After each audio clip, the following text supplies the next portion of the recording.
says for Manuel, and I have the Manuel screen up right now, guys. He takes more water damage than thunder damage, but I might use thunder against him just because of my armor choices I have. Because if because I know he does fire damage and blast damage, so I could go with water or me doing more water damage, but then I'll have a negative. What would that be? Like negative 15 fire resistance plus what a plus 3, so negative 12 fire resistance, and I'm like, But if I go thunder, I'll have 3 fire resistance in total.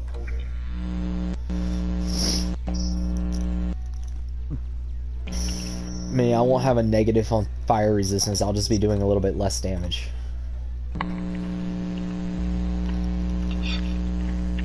But I won't take as much damage.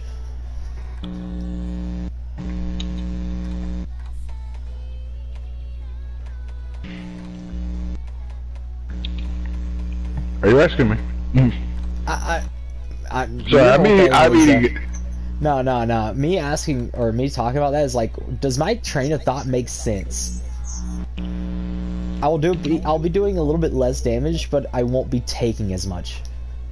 I mean, you're facing Magnum Hollow, so, and you're gonna be using all the guns, like, I mean, all the weapons. Yeah. So, technically, it's one of those things where it's like, I'd focus on probably like getting the buffs, and yeah, the resistance are important too, but it's like, yeah, but here's the thing, minus 12 fire resistance against Magnum Mallow is him hitting me one time and almost killing me. oh yeah. Like, survivability might matter more, especially with a few of these weapons. Oh yeah, but with certain weapons, like slow ones, yeah, I'd recommend highly probably survivability at its highest.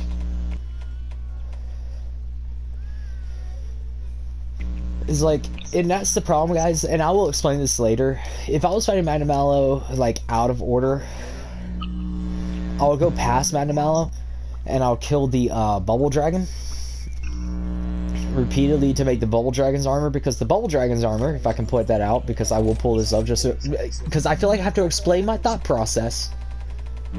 Wait, what the fuck? Do I have new armor set? The hell is this? Oh, the Chaos armor, which literally just gives me Mushromancer. Wait, does Mushromancer work the same in this game, guys? Oh, it does. Cool. What does it do? Makes it so you can eat mushrooms to heal yourself.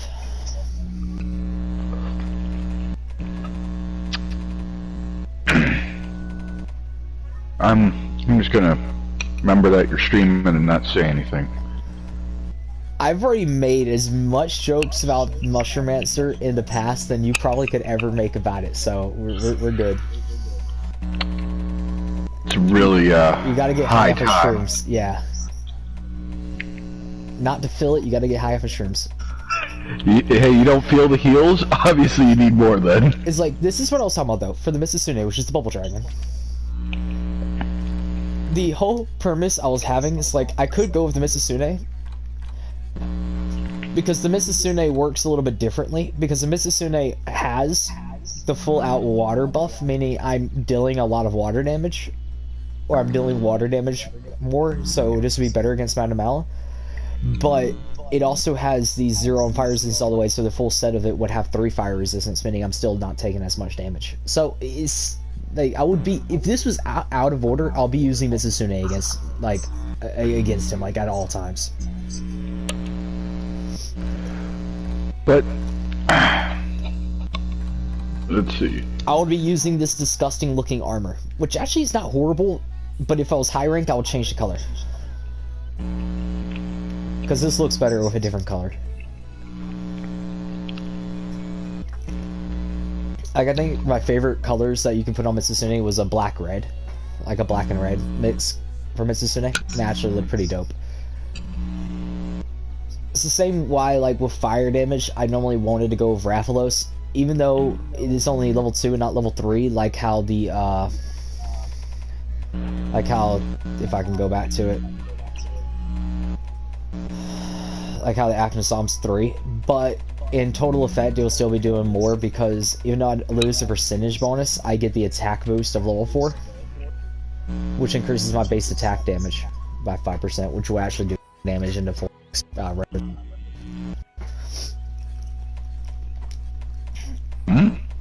Huh? Kind of lagged for a moment, sorry. Oh, Rathalos will be better even though it doesn't have level 3 fire attack, but it has level 4 attack boost, which will increase my base attack by 5%. No. Rathalos is actually a decent armor set in this game.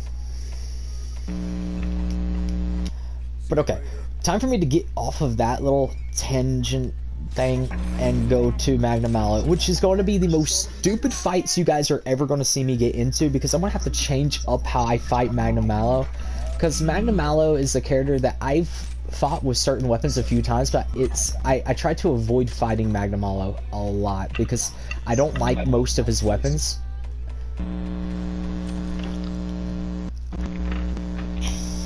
So it's one of those things, it's like, I normally just don't deal with Magna Malo.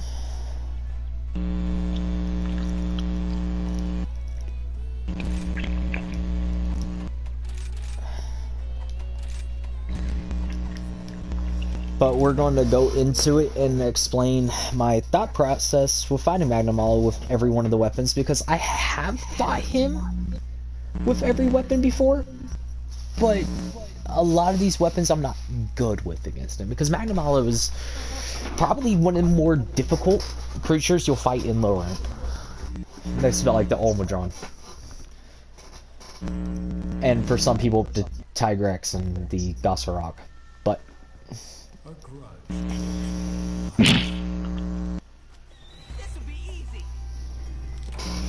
Wyatt can vouch for me with the Gossarog. The Gossarog for me is child's play. Like, I might bully the Gossarog. Until you get stunned, and then he slowly walks towards you, all intimidating like. Yeah, that's true, but you gotta admit, Then you start going. I can fight. Oh shit! I can fight the Gossarog without dodging most of the time, and I might. Yeah, before I fight this guy, I need to. I forgot to change off of my Gathering Palicos, so let me go ahead and do that. And I'm gonna try to finish all this before 3 hours, guys, because if I can make sure I can have the right things equipped. We're gonna stop to you Tonight at midnight, or probably just a little after, you know, because, you know, time differences, blah blah blah blah blah. Also have to download. But that too. But I will probably stream the older Battlefronts, which is going to make me happy. But also I'm going to try to finish before 3 hours, because that will be at the, or 2 hours and 40 minutes, because that'll put me at 100 hours on this character.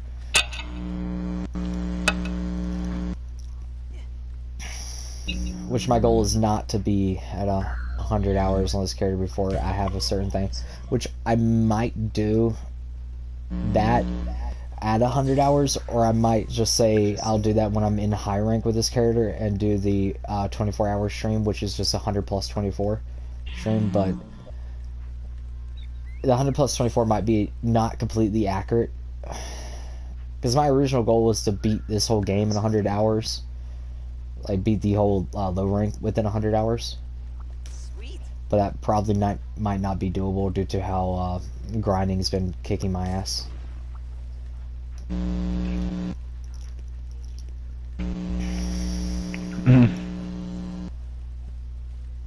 What the fuck did Magnum... Why? You were just over here.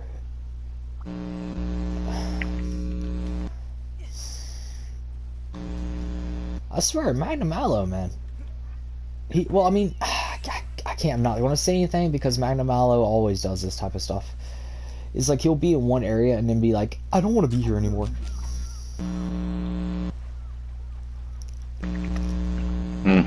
Alright, we're gonna fight him a little bit weird because I'm gonna try to status element the hell out of Magnum Malo.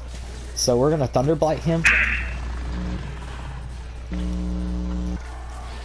But yeah. And then we're gonna grab this, then we're gonna swing over here. Okay, now we're going to try to move with Magnum Malo's tail attacks, which is always the same circulation around him. Now, if you try to wonder about Magnum Malo's attack patterns, right now his tail is his weak point.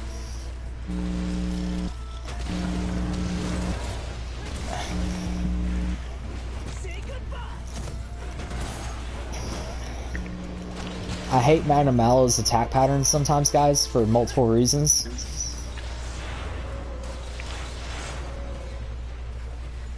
I know for certain, I know he hates him because of, well, I fucking hate Magnum Malo, but also because, well, Magnum Malo has a tendency to, like, he'll one-tap insta-kill you at low rank, because he's literally the step into, I think, high rank, right? Nope.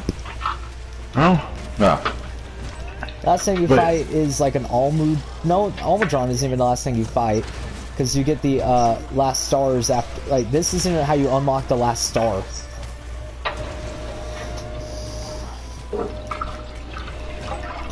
He just has like such an annoying attack pattern. Some of his moves are just so damaging. Are you like, I'm not even gonna lie with you guys, like, Magnum Malo is like one of those creatures that, like, you have to be so lucky on the lineup with the attacks, especially on low rank. If this was high rank, I wouldn't mind as much.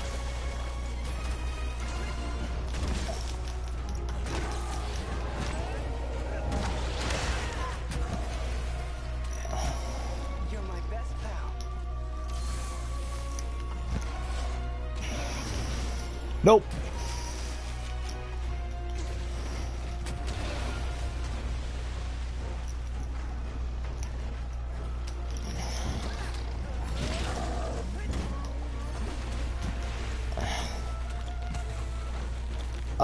God bless explosive Palicos.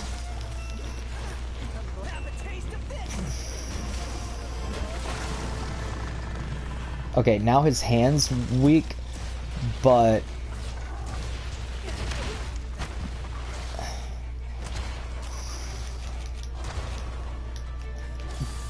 that was close to my life.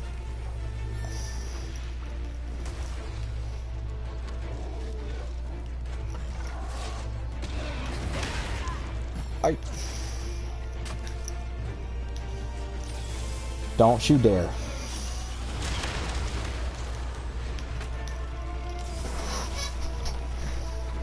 And I hate great swords against Magnum Malo. It just does not work.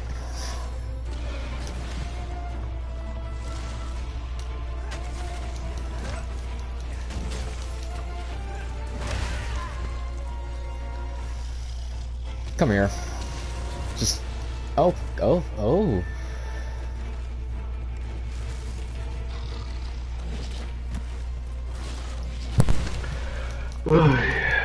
So how's it going? Answer does not register. I'm using one of the worst weapons against Magnum Malo.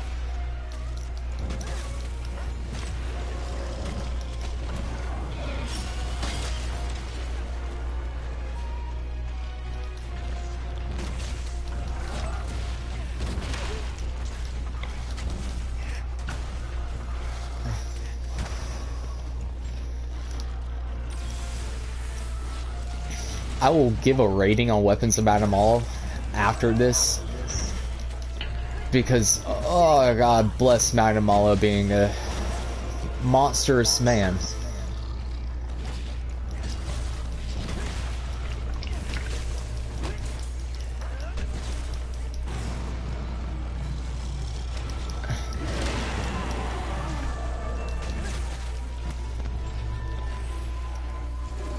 I'm here.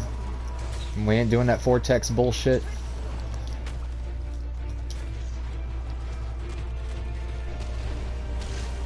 I'm on. Thank you.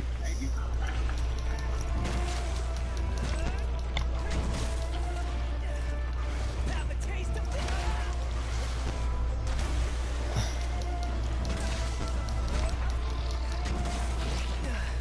This is rough. I'm probably gonna use all my potion, like all 10 potions for each fight with some of the weapons. Like right now, Magnum Mallow is pissed. Don't know why, you know. You're my best pal. Alright, I broke off his tail.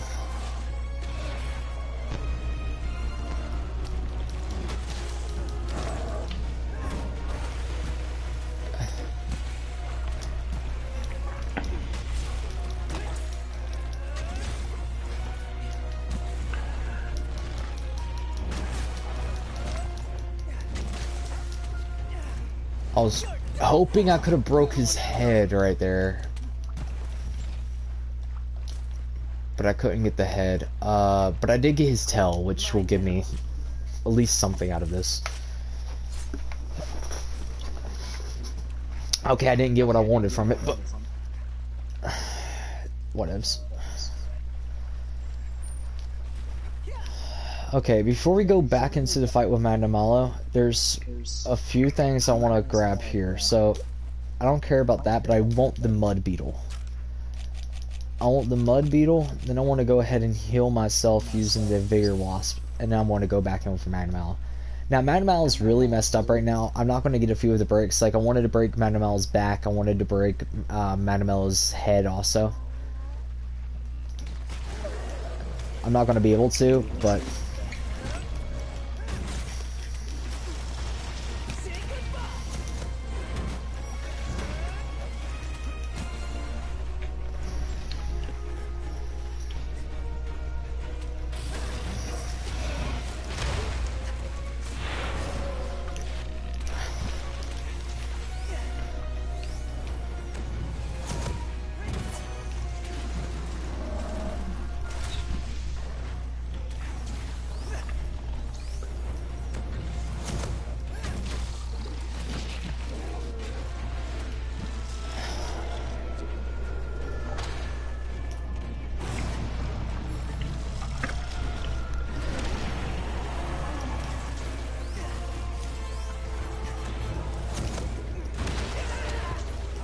Ouchie.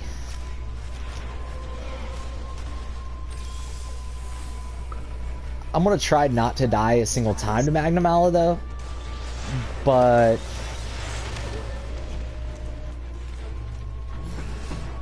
again, that's just if I do everything right.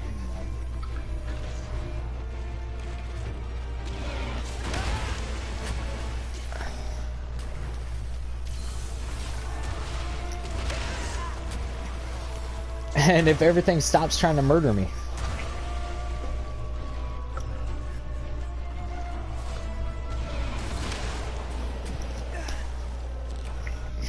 I got caught by not him, but the fucking fume that he puts off.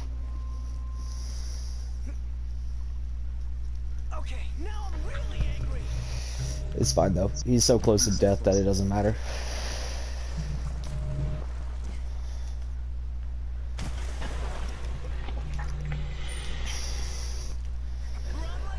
Great Sword is probably going to be one of my hardest weapons to use against Magnum Mallow.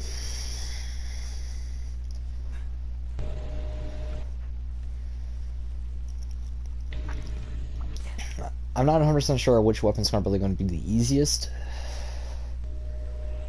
I'm going to say probably... It's probably going to be like a mixed bag. Is going to be useful against him. Like, I'm probably going to enjoy using Gun Lance against him. I'm probably going to enjoy using the Lone Blade against him. And I'm probably going to enjoy using, like, Bow against him.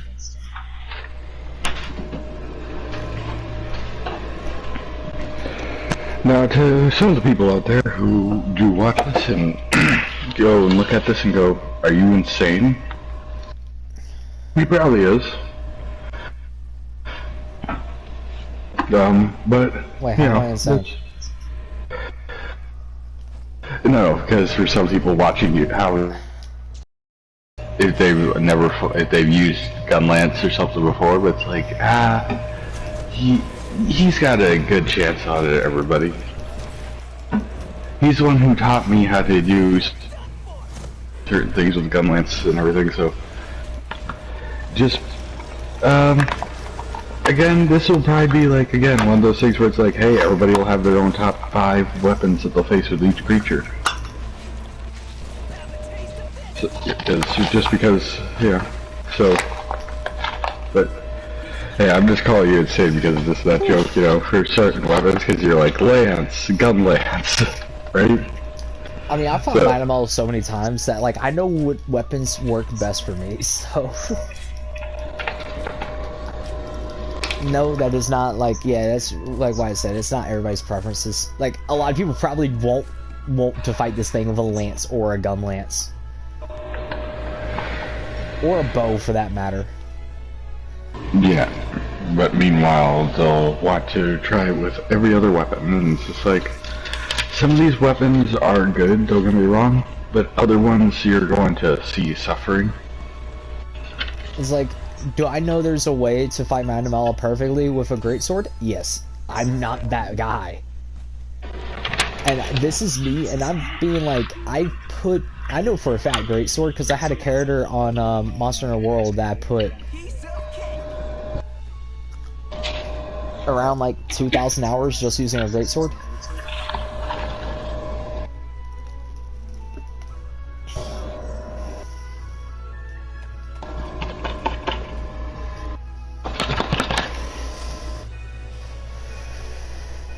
But again, I'm not knocking any of the weapons against him. It's just in this game I don't like greatswords.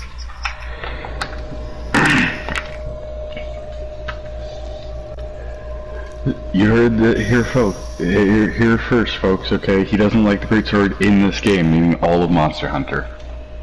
Hold up. Greatsword in World, good. Greatsword in 3, good. Greatsword in Freedom, good.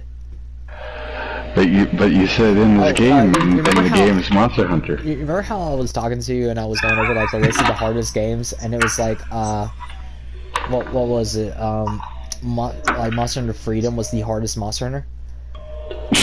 I went back and played, or I'm going back and I'm playing Monster Hunter Freedom on my computer because like I'm doing a what a PSP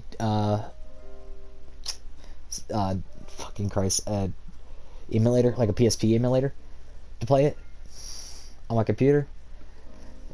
Yeah, they're right. That game, it took me back, dude, because I was the first, because like me playing it and I was like, why does this seem familiar? And then I went back on like my play times of like creation periods on my old accounts for things, and it was like, yeah, Monster Hunter Freedom was my first Monster Hunter game I ever played. So the first Monster Hunter game I ever played was the hardest one. That's why he finds all the others so easy now. Dude, the question, dude, you know it's bad because I was replaying Freedom and I was like, why am I getting my ass handed to me by a Bullfango? You know, like the small little monsters that you can find in the in Shrine Ruins, the little boar things. Mm-hmm. With yeah, I got my ass kicked by one of those. What? Sorry, that was the lid of my coffee pot. What? You're shitting me. You got your... I got pushed by one of those, man. And it's like you have to fight one to complete not even a hunt quest. It's to complete a fucking fishing quest. Like there's a quest to deliver one sushi fish. The only place in the original map in Freedom to find a sushi fish is where a Bullfango is in Area 15 of the first map. So you have to go there, and then the Bullfango just charges you. But the area of how you like, because you gotta think, Monster Hunter has progressed to make the game easier for new players. So it's been like in a weird way. So it's like you can't lock on. The turning's horrible. There ain't as much move combos in the older games. So it's like, dude, it's actually insane. The weapons aren't as good. And it's like, I was doing it, I'm like, dude, Bullfango whooped my And I'm like, bruh, okay. Then I was like, you know what? I want to swap to what I used originally. I went back to Sword and Shield. I completed a few more quests. And I was like, alright, this is a little bit better. Then it's like trying to understand how to actually like find shit is insane because you gotta think like it's kind of like in this game how like the mouse links can steal shit from you. But in Freedom, you have to have a detailed map in your inventory to actually have the map. So, and that costs money. No, you get one for each mission. But the thing is like there's so many in the camp where mouse links are. There's like 20 mouse links in Area 12, and they will just gangbang and steal shit from you. And then I'm like, which one stole my map? I just get them up. Like I just be like, you know what? Fuck it. I don't need a map. So it's like you just lose your map if they steal it from you, and you're like, well, fuck it, I don't need it. Oh, also, you don't have infinite amount of wheat stones because wheat stones are consumable items to sharpen your weapon. So you can only sharpen your weapon a finite number of times, and not greatly either. Plus, also, just finding the resources is so weird because it isn't like in Monster Hunter games that people nowadays are used to, where it's like, oh, that's an herb, that looks like an herb. No, it's like, that's an herb type plant over there. Let me get that. Okay, I found some antidote herbs. I found another antidote. Okay, I got one herb out of this. Or it's like, you're looking for like some random ass shit. Plus also, it's like, you can grab your normal ammo 1 for bowgun. Like light bowgun, heavy bowgun in Freedom. But you have to pick that up at the beginning of the mission, and then a mouse link can steal your normal ammo 1 from you. Your infinite number of normal ammo 1, so you just lose your fucking ammo. My only thing to hear this is, so, fist through monitor. But, yeah, I don't think I've ever heard a game more punishing than that for a Monster Hunter. Like, dude, it is. Imagine if they remade a game like that. Yeah, I'm sorry. There's a reason why it'd be like you would literally see a difference in the scoring of like Monster Hunter World, The Rise. And this game, it's gonna be a solid. And here's the thing, man. 4, because it won't reach a 5 because there'll be so many people be like, this is a piece of crap. Like, you know, what the hell? It's so hard. Where's all the, you know. And to make matters worse for everybody here, okay? You think that's bad? Oh, you haven't not even touched this. I have not made it to 2-star quest in Freedom. I'm still on 1 star. Well, you died to a Bofengo, so you know. No, but here's the thing. Most of your quests are like gathering quests for like 1 star, right? Or like hunt small creatures. But it's like, you don't know where the fuck the shit is. Plus also the game is so weird because you have to know how to transverse the map and get into certain areas, and you don't know how the fuck to do it. So it's like, me trying to figure out how to make it to places, or like where the resources would be, or just looking for the small stuff, and I'm being like, okay, where the hell is this at? Then it's like, to make a potion isn't the same, because you guys, they made making potions easier. Because now potions only require herbs. Oh god. Potions Just usually hearing require that, herbs. hearing that, it's like, oh no. Potions usually require herbs and blue mushrooms, which in Freedom grow in 2 different places. You have to go to Area 10 to grab blue mushrooms, and you have to go to Area 4 or 5 to find herbs. So, and that's like the easier places to find them. You can find them in different places. Plus, also there's a guy that is a trader person in Area 11 that will trade you an item for an item, and it's just a random what he takes from you and what you get. So it's one of those things. It's like, Freedom is by far the hardest Monster Hunter game. And Freedom, you don't have a companion, like you don't have a Palico.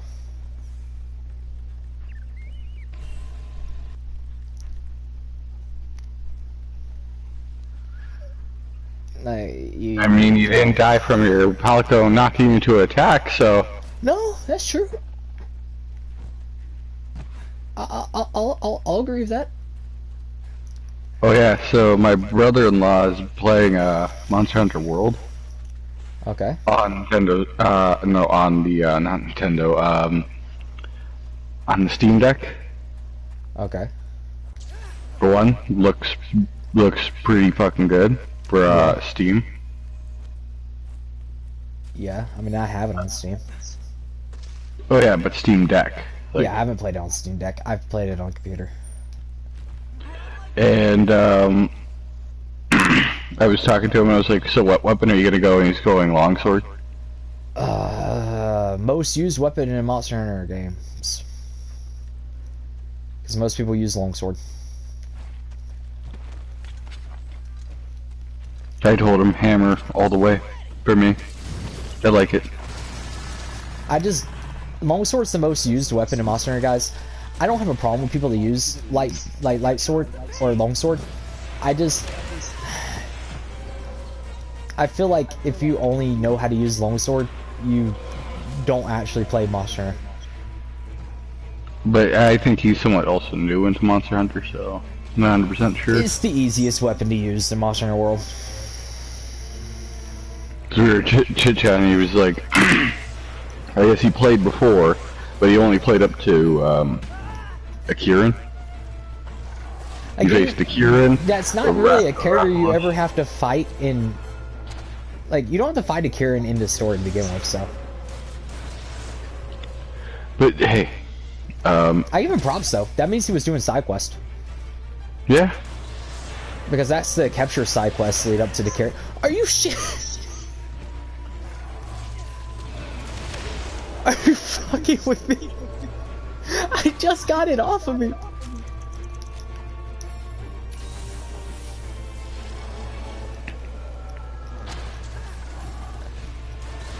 Oh, I hate you so much.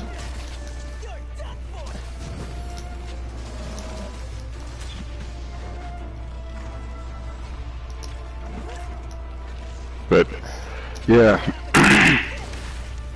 I do kind of just sit there. I was like, you know, hey, I think he's trying to just beat the game. So Beat just the base game or World Ops or Iceborne? I think for right now, I think he's just trying to play a game because, well, he, you know, raising 2 kids, you know. Yeah. So I kind of am sitting there like, I kind of get it, you know. I think if he gets to I don't know if we can actually join him for one. No. I mean, I could on computer. It'd be cool if I could join him too, because then it'd be like, hey, yeah. I could on computer, and I think on my computer I still have my accounts with a few thousand hours in. But yeah, I asked him, so what did he name his Palico, and he named it after his son, you know, my nephew, and I was just like, yeah. I turned around and made a joke. I was like, I called mine dipshit. It makes the best insults to you, because it's like, hey, dipshit, you should heal. You should get health. Dipshit, why did you kill me? Dipshit's never done. I know Dipshit's never done it. Which is the hilarious part. Dipshit's never killed you. My Palico that I gave an actual name killed me. Yeah, he put time and effort into that name, you know. Me, I just was like, dipshit. It's like, meanwhile, it should really have to be like, I guess, I need to steal your name for your Palico, and you need to, like, just actually give your Palico a name. Oh, that's never gonna happen now that it's a proven factor that if you just call something dipshit, it immediately gets a buff of, like, it actually knows what it's doing. Yeah, intelligence. Yeah, do not take this actually for word. This is all just a joke, people. I can't wait to be like, you know, if this ever feels accurate, though. This ever took off and be like, so, you know, next game there is some type of like Palico or whatever. I don't know. Even though I don't think there is. again. But you get what I mean. If so, it'd be like the most used name in it, dipshit. Why the company who makes this? Why are they calling it dipshit? Secretly, it gives it a buff. It's called intelligence to actually do its job and some comedic relief. You ever read, hey dipshit, you have this vigor loss and heal. Hey, dipshit, what are you doing? Oh, I wish you saw that. That was a dodge from hell.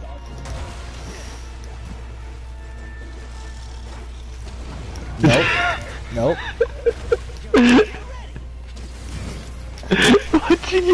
Watching your character fall over there, I literally heard that, huh?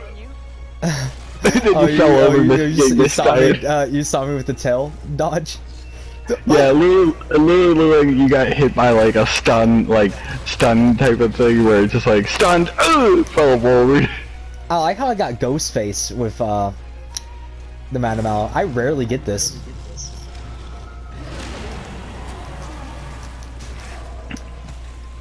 I call that his mustache face, where he's no longer a gentle sir. He's no longer a gentle soul. Yeah, he turns into a very no, he turns more into a guy who's just like, I'm going to fuck you up, bro.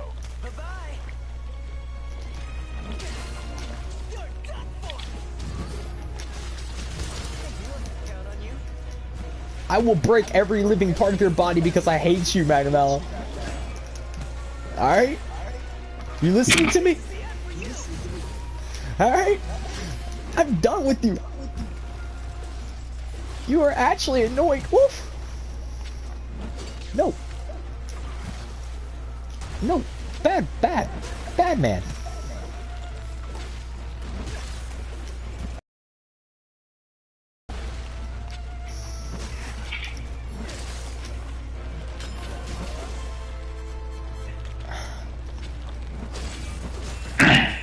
Off of your tail.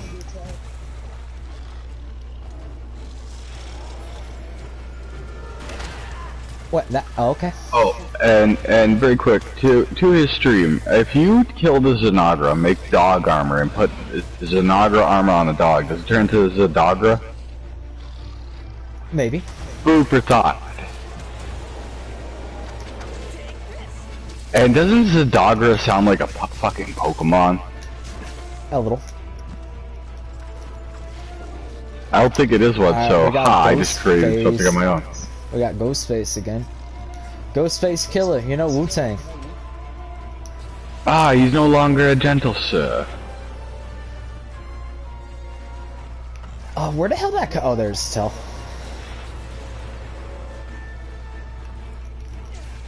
Not letting that blow up on me.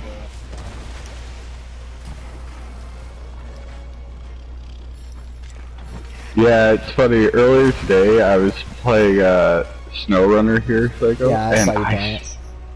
I swear, I closed the app because I was like, I got so pissed off. I was like, I just caused so much more work for myself. I fucked up and caused the thing to fall over and spill everything off. I was like, I had to drive so far to go get that again. Wait, did I break his back? I can't tell.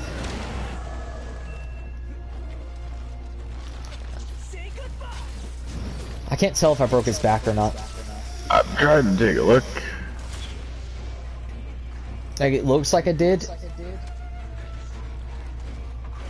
It looks like I did. It looks like I did. Yeah, it looks like you probably did. It looks like his back's broke. Not 100% sure. I don't know what I broke on this thing, man. I was just swinging and dodging. But because I know I need scoops, which you only get from breaking its back. I also need so many plates for Magnum Mallow that I'm not getting on my stream. Understandable. But unless yeah, I somehow manage to get like 5 in one fucking mission, it's not happening. Because you gotta think, guys, okay, before I go into details about why I'm saying this, I need a plate per weapon for the upgraded form of this weapon. A plate? you know, not your dinner plate, okay? No, a plate that is probably rare, so rare for this man to get. Meanwhile, for me, I could probably get like 20 in not that much time because our luck difference is huge, night and day. And it's like I can't even get scoots. What'd you get from breaking his back? I can't even get those. Why can't we trade items with other hunters? Like, I'm pretty sure, like, Wyatt would be willing to give me, like, the rare stuff just for, like, some of the lower rank shit. Because I hunt monsters more than he does, so I have a plethora of lower rank shit. Yeah. Lower rarity shit. That, and I generally do feel sorry for this man. Because it's like, I didn't believe him at first, but I've seen his luck. What I'm talking about? Okay, so I want to bring into perspective. Back when I was playing Monster Hunter World, and I wanted to make all of the, and I wanted to make a weapon and armor set for the Valhazak, right? I needed 3 fangs.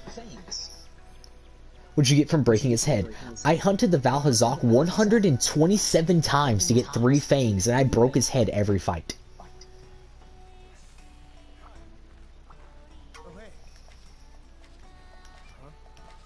Meanwhile, I think I fought him and I nearly got 3 fangs just basically off my first go. I've never seen this before. I have the same number of sharp fangs as Monster Ball Large. Like, there's an extreme difference in our luck pulls, though it's that joke, I get more rare, he gets less, and I wish that I could hand him over some so that way he's like, here, you take some of these because I get too much of it. And it's like my luck works in weird ways, guys, because like I will go a long time without getting a certain thing that I need, right? And it will just turn around and be like, oh, here's everything you need. And it'll be after I've already grinded out everything prior. And it'll be like, then after I've already done all of the grinding, it'll be like, oh, here's everything.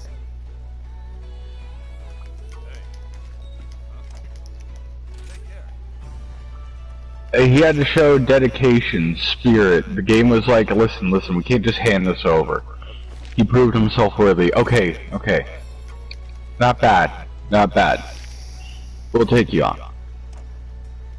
What? I'll give it to you now. But I don't need it now.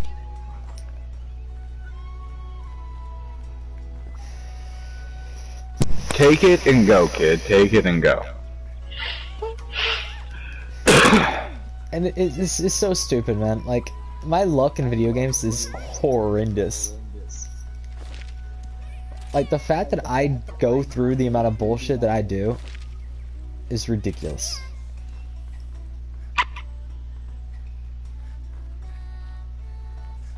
Like, I swear, you know, play Escape from Tarkov with me and it's gonna be one of those jokes. Oh, I've had good luck in Escape from Tarkov lately. I wonder if that's why my luck's shit. Yeah, maybe it's just because, you know, he has to be playing a game that's like, one moment everything's going perfectly great, fun.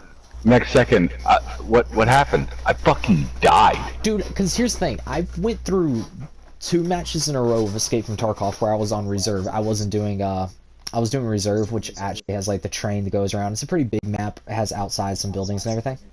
Somehow that map works fine with me. Don't ask why. But I was on reserve, and I was doing 2 different matches back-to-back, and my first one I was using a PPSH with only a vest. I ended up dropping, and I only had 1 magazine. I didn't have any spare ammo. I only had 1 magazine. So basically, I only had 35 rounds. And I was like, okay. I left the match with an AK-101, a VPO-11, and some attachments and everything, and I sold it all for, like, was it like 60 or 70,000 rubles? So I made like an increase right there. Then I went back into a match with a So you hold on, in rubles? Yeah, I made money. He lost money. Okay, I made money. people. I only spent what was it like? Here, let me go and check. Let me go and check the international trading of stuff, and let me take a look at rubles right now. understand that way, but I'm saying in the game. I know. I'm being a smart ass. I'm being a smart ass. I I'm know. sorry. I made money in the game, which was fine. Then like the next match, I went in with a TT Blackstar, so a pistol, with a few spare mags and everything. I came out of it with not a different gun. I didn't find any guns, but I found like attachments and everything, and I found a scope. And one of the scopes I found sold for like 32,000 rubles by itself. I was like, And it was kind of funny because like I had to drop my backpack on the ground because like I was going to wait for the train and get off using the train, or get out using the train, but I was in nighttime and I didn't see the guy that shot me, and he shot me and blacked my leg, so I had to use the manhole, so I had to drop my backpack. But I wasn't wearing any armor or anything, and I was like, bruh, living. Also, I lucked out on my spawn being the same place twice.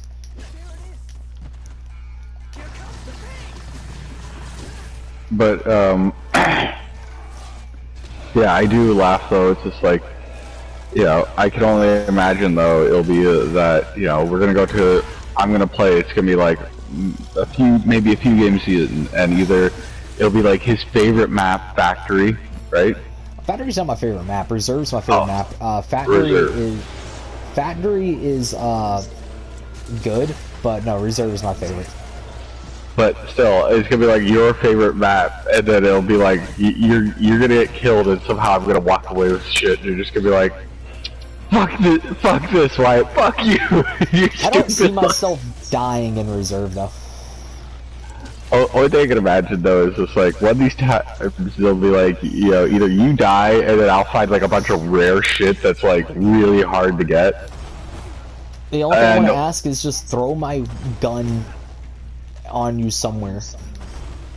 And a joke. And if I can't take any of this stuff because I literally just I already am way down and I can't take that without being like I can't make it to the exit because it's bullshit. The joke grabs his guns and all that. Well, see that deep lake over there? No, because I don't always unless it's insured. I don't always insure my stuff. No, if it's insured, then it's like I'm just gonna go and find a hiding spot for it way off in the fucking middle of like. So you, unless the person's like me and is like I smell loot, they ain't gonna fucking find this shit.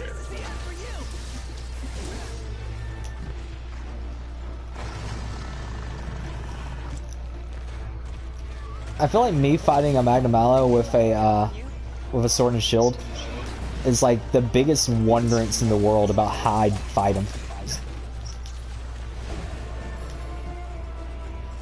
Because I don't even know how I managed to figure out how to fight a Magnum Mallow with a sword and a shield.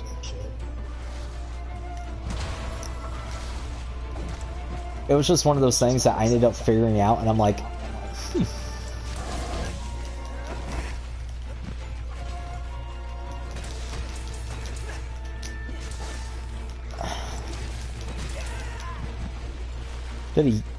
I just got hit in the back by Aragi.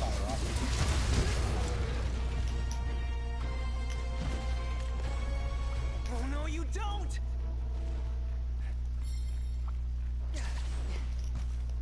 Oh, I forgot to add sword and shield into my weapons I was going to have an easy time fighting him with. Too late. I can't add it in now.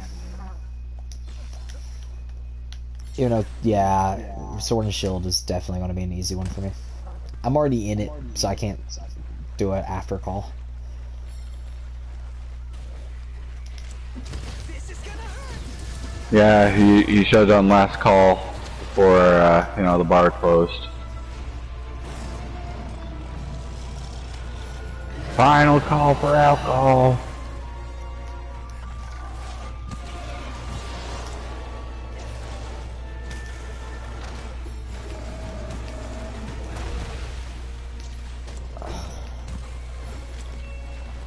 You're my best pal.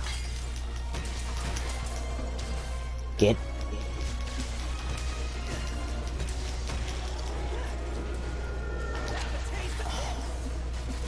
Get. You ain't tough, Magnamallow, okay? You are not tough, Magnamallow. You are a... You are nothing, okay? Understand that you are nothing and everything will turn to light. You are nothing but an oversized Hell kitty. kitten. You're an oversized hell kitty. Kitten. I'm not- A kitty can scratch and hurt real bad. Kitten. It's a kitten. I thought kitty was slang for kitten, so... Hey, Magnamallow, you feel like killing yourself? Come over here. Thank you. Say goodbye. I'm glad I chose you.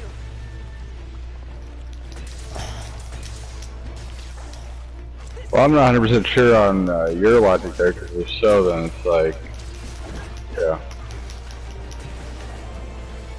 I'm just not. Is no 100% one sure. going to question this? What, you beating the crap out of him? Basically, yeah. No. That.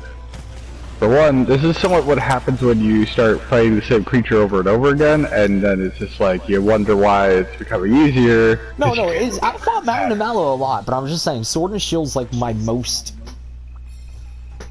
Also one of your favorite weapons. Oh, I yeah, swear. yeah. Throughout all of Monster Hunter's always been one of my favorites.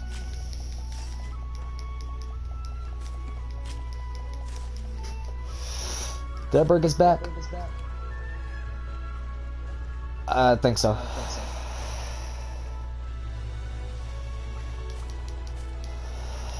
personal, buddy.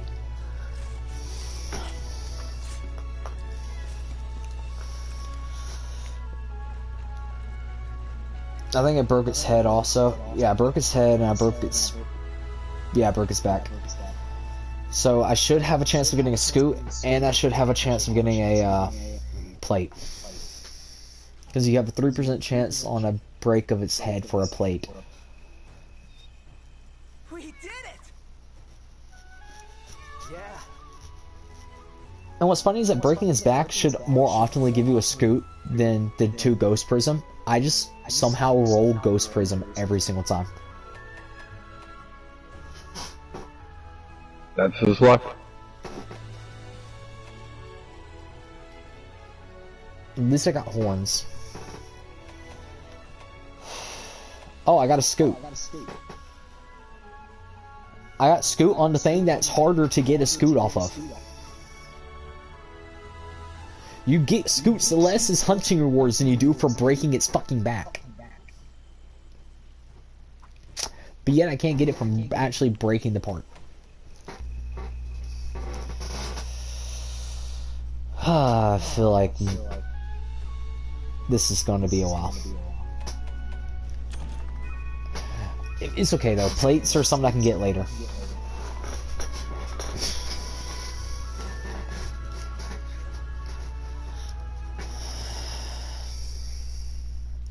Plates are something I can get later, because whatever, right?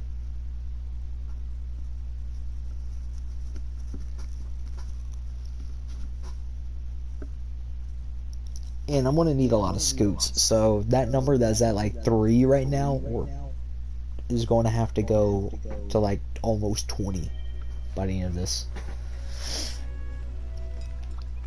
How about this weather?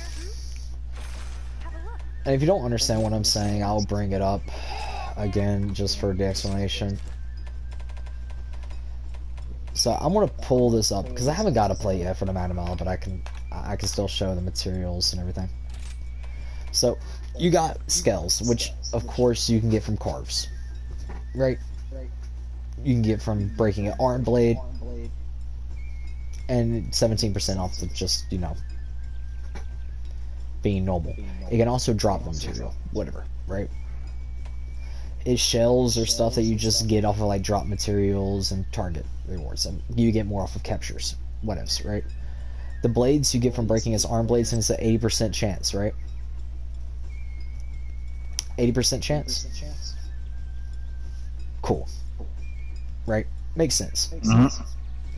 Now, Scoop, tell me how this makes sense. You have an 80% chance of getting it from breaking its back. You only have a 20% chance of getting Ghost Prism. Why do I only ever get Ghost Prism? Another thing, why can't you get a plate? I mean, here's the thing. You got a 2% chance off of just killing it, 3% if you capture it, 3% if you break its head, 1% off a carve, and 1% chance of it just being dropped.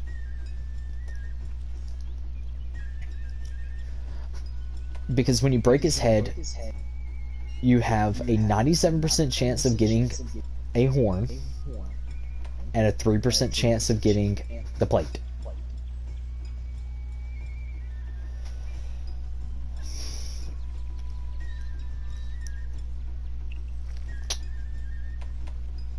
But can I just state the stupidity of this again, though? For everybody that's here. 80% chance of breaking his back to get a scoot.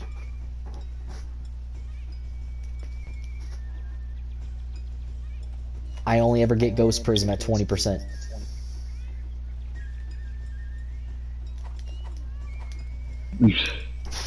And this is accurate, people. This is pretty true that this man gets things that, you know, certain things that are less, but I need a scoot. I don't need the fucking... I don't need the other thing, I just need scoots. Ghost Prism you get so easily that I'm like Ghost Prism's what, the most dropped item off of Magnum Mallow? Why do I want that? Give me the scoot. The scoot is actually an item piece that I need to make most stuff. And it's like, no, you're gonna get the 20% Ghost Prism, which is, yeah, it's rare, but you get it more often from everything else.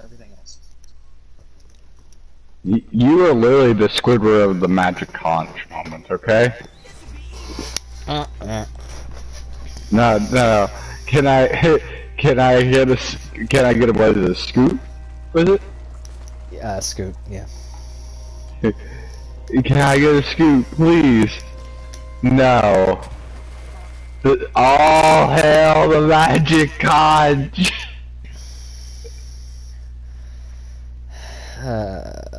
I love The magic conch? No, I love this game sometimes, man. I love Monster Hunter sometimes.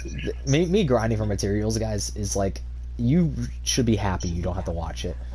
Because I lose my shit a few times. And be like, you fucking... Give me the fucking... Especially when I like kill something like so many times, doing every single thing to increase my chance of getting it, and still don't get it. Hey people, the one thing I can tell you as a person who's played and helped him grind and knows, you know, certain things, like, at least he isn't, you know, a heavy drinker, okay? Because if he was, you know, extremely drunk while doing this, I don't think, you know, certain things would survive very long. Controllers, probably, and a few other things. His sanity might. Here's the thing. Why should know? I'm pretty calm of a person. Like, I don't get mad over video games. But there's certain things that are just like irritating. So how's Blood Bowl there? Okay, that's more than just that's my luck personified in such bad situations that I think I'm allowed to get mad at that. I love how bad you got, and then it was my realization how drunk you were. Man that started drinking because of just the sheer rage I was causing. And I'm just sitting there like, I'm sorry. I wasn't mad at White. I was mad at the game because it was like me having like a 96% chance to do something. The game. What? That's a 0.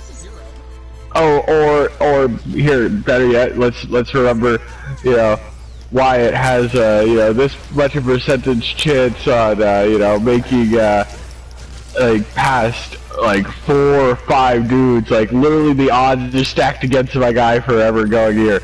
Dodges, like, all of them and gets the other side. You, excuse me? No, I think the worst one in all of that was your character making it past something that you shouldn't have made it past, and then turns around and somehow killing one of my people on a low percent. And I'm like,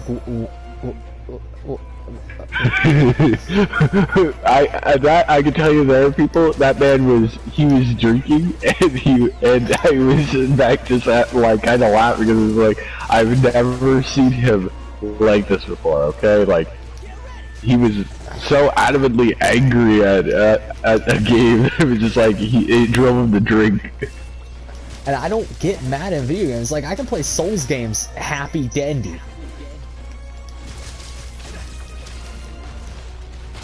Like, I think that's the worst thing about it, is that I can play games that are, like, known to be games that do make people mad, like Souls, and be like, whatevs. Like, I can die against the same boss in Souls, like, 50 times in a row and be like, whatevs. Didn't see that move ever. Huh? Yeah, my other, didn't see that move in my other times, so that's the new one. Eventually I'll have you down to, like, you know, oh, here comes this move, just ducks, does this move, I feel like parry. you're just watching my streams of this just to be like, oh, so that's what every move of a monster looks like.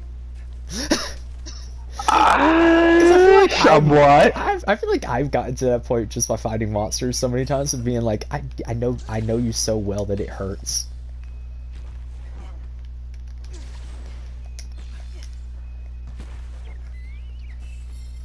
Oh god. This is a sad moment to watch him sometimes face certain things. Kinda glad that the great Jager's not here, or else again every stream he'd be like, okay guys, and we're gonna go face. Yeah, okay, so you know how it be for the end of this run, and then it shows the great Jager just walking out and be like, ah man, I'm so happy today, you know, it's been a great day. I haven't really done much. Oh. I'm dead. It's you. I feel like my whole, like, thing for Great Jager could be summed up to that Great Jager died and didn't know how he died.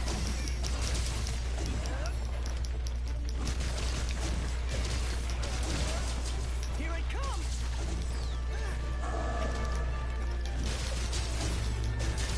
Okay, I broke his back, I broke both his arm blades. I haven't broke his head yet, but that's going to happen.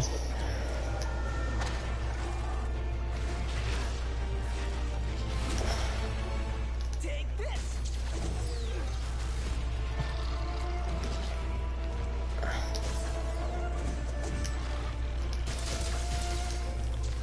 Probably going to break his head right here-ish.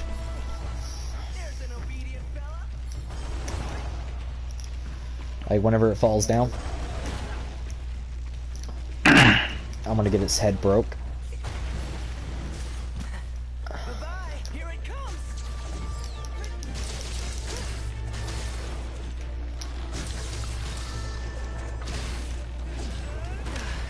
This is rough. You better...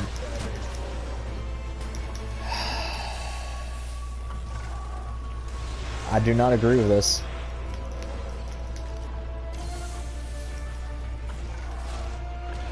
I did not say that you could do that. I'm quickly gonna go make a coffee. I do not need your tail, I just want to break your head. So if we can say no to that. This is it for you.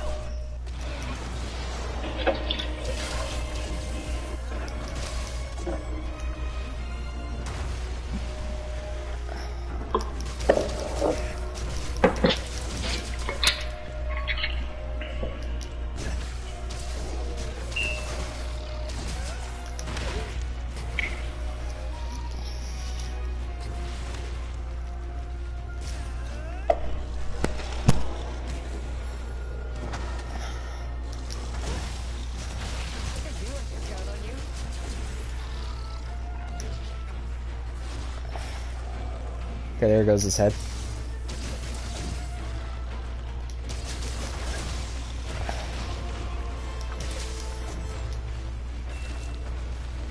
Okay, I guess his tail's also coming off.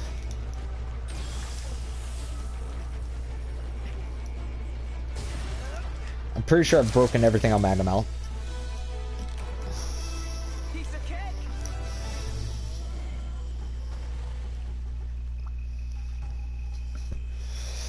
Nothing personal, buddy. Scoot and plate. That's all we're looking for, guys. I mean, I'm okay with getting more horns, but scoot and plate, basically.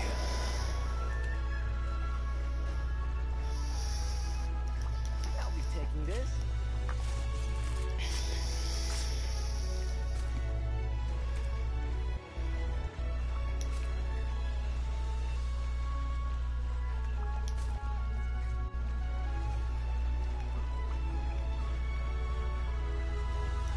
Suddenly I'm finding this thing like, what, 14 times? We So- faced it a couple times No, I'm already. saying I like- have to fight it 14 times for like 14 times because there's 14 weapons. oh yeah, but like I'm just stating for. Before doing this, we've killed the Magnum Mallow like 6 times. I still haven't got a plate. So. Oh, I got a plate! From the 2%.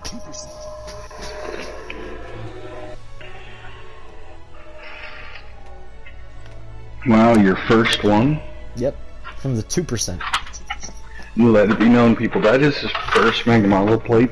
After facing like I got no wicked idea how many Well, by I'm now. on 4, so that's my 10th. 10th Magnum Mallow. That's his 10th Magnum Mallow. And this is normally like his luck for like everything. So just remember, if you ever start a new character and you're going to, you know, Oh, I face finally got Magnum the Mallow, 80% chance on the back break for a scoop. when you face the 10th one, you'll get it. I mean, it's 2% mission reward, so by the time you get to 10, that's 20% that you should have rolled by now. So, I mean, Yeah. you should have got it, but like, even if you keep breaking his head, you should have a higher chance of head breaks than quest rewards.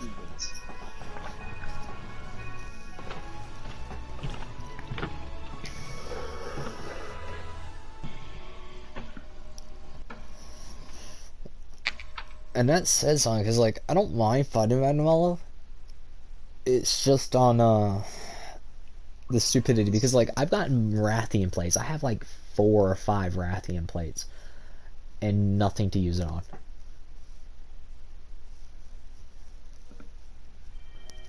I feel like that's the stupid thing. It's like, when I don't need it, I'll get a lot of them. Oh, hello. Here's the quest list. Good luck. And just because I feel like I want to point this out, because they should have updated What? Magnum Mallow materials swap over, so I can actually just show it. It's like broken part head. I knew all of this without having it unlocked because I haven't got one yet. I knew what part to break and everything because, like, you just look at the numbers, you'll know what you have to do. Like, I think the easier way is, like, I don't have a I don't have an Agenov plate, right? And I'm going to explain how I know what I have to break for an Agenov to get its plate. So it's a broken part reward, right? Now, keep up with the numbers with me. So, 35 for breaking its head to get a nose bone, right? 62 for breaking its head to get a nose bone, or to get a fang, right? Those added together is 97%, right? Mm-hmm. Break his head 3%. 100%. That's how you do the math, guys. And if you don't understand why I have to state this, is because you have, the reason why I wasn't looking at the scale is because you see those, the thing that has like the double, how can I say this? Like the double,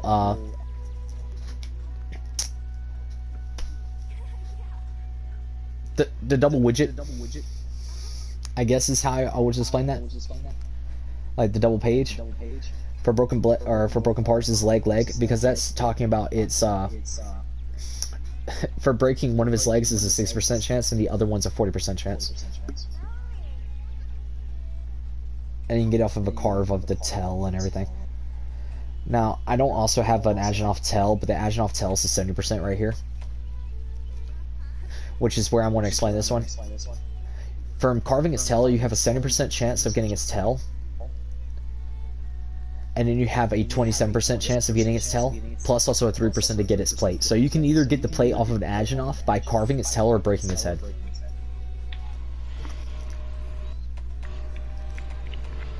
Plus also you get a normal 3% chance of a carve. So if you want the highest chance of getting a plate off an Agenov, cut off its tail, carve it, basically kill it, carve its tail, carve it, plus also break its head. Break everything on it, basically. It's basically just tail and head. You don't really need the legs. And it's the same for a lot of stuff. Like the Rathalos, which I've gotten its plate. Yeah, I've got a Rathalos plate. Well, actually, let me check. So I've killed, yeah, one Rathalos, and I've gotten a plate off of a Rathalos.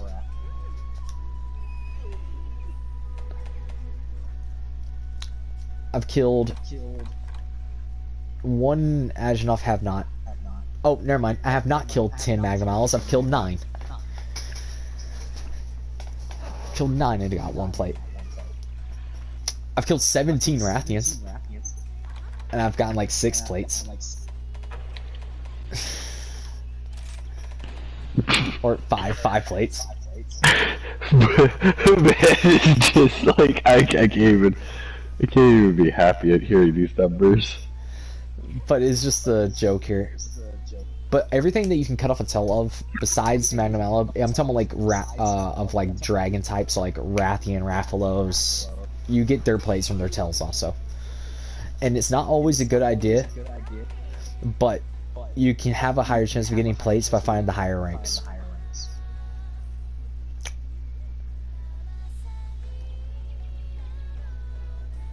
If that helps anybody.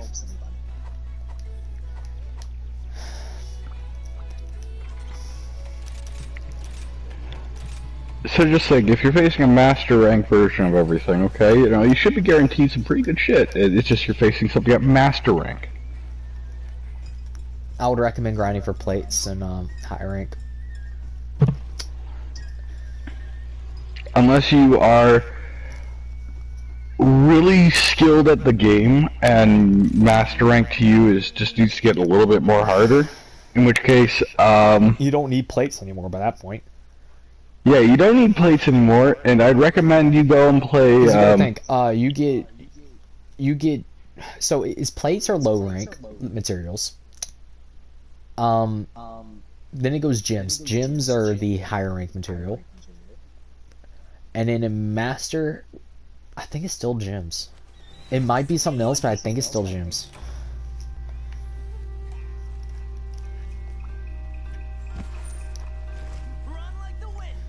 Like, I might need to get corrected on it, but I think it's still a gem. But it's the same way in World. And I have not memorized every crafting material in World. Guys, I've only beaten Iceborne, like, twice. If you consider the end of Iceborne being Fatalis.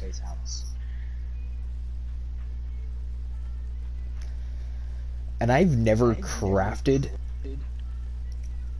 all of the weapons from Fatalis. I don't even think I've crafted a single weapon from Fatalis.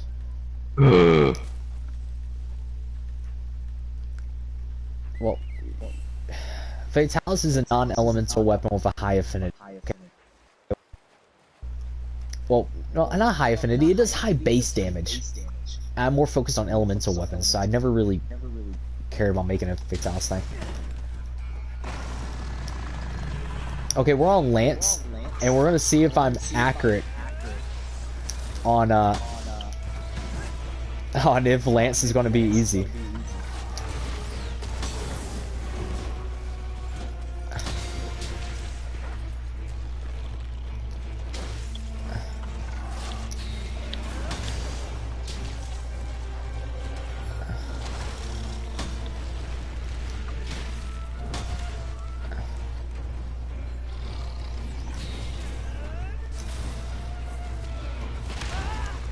I messed up the timing so badly right there, but don't worry about it.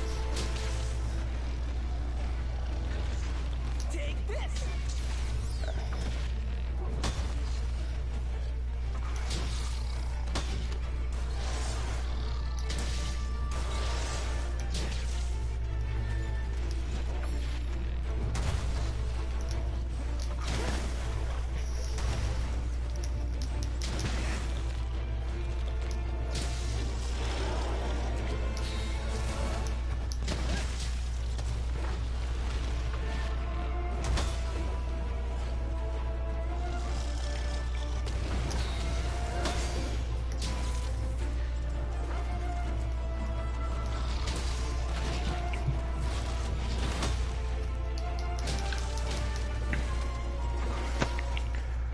Oh yeah, but remember earlier when I said you put the armor on and turns into Zadagra?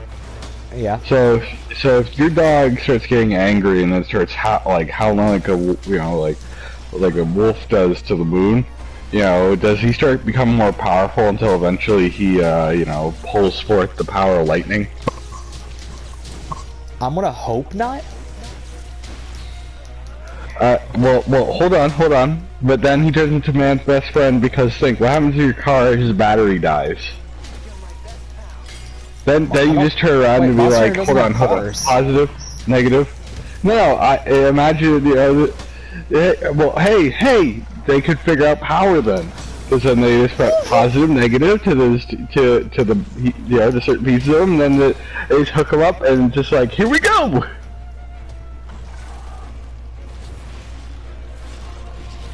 It's been so long since I've done this, guys.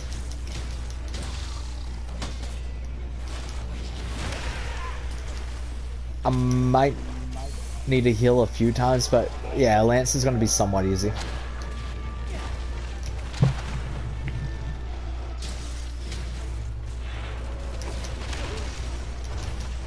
If I didn't just mess that up.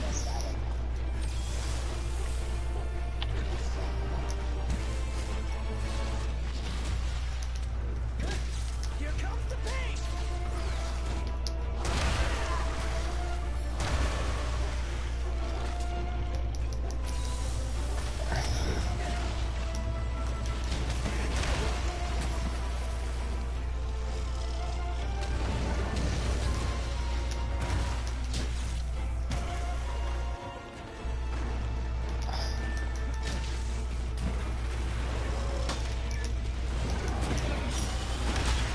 I thought I was behind it.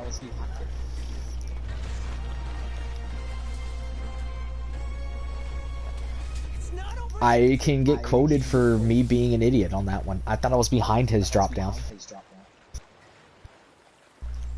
I thought I was behind his drop down. That's on me. I didn't die, but that was bad. Well, it's enough that it's like, don't want to do that again. Yeah. It hurt. It definitely hurt.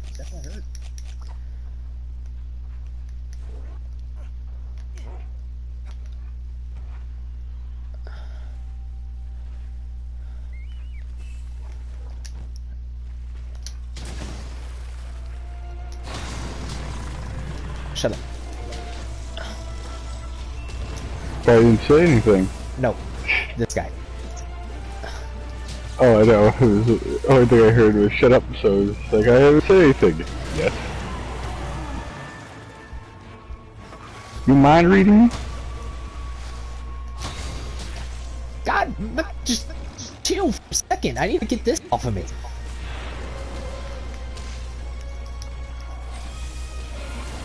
Nope.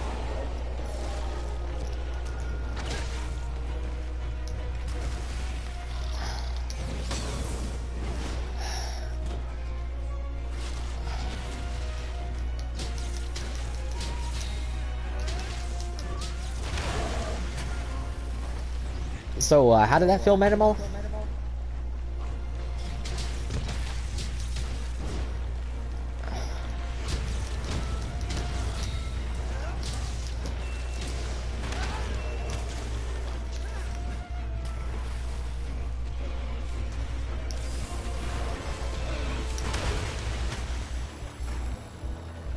You are not fun.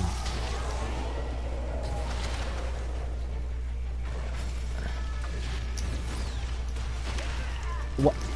Okay.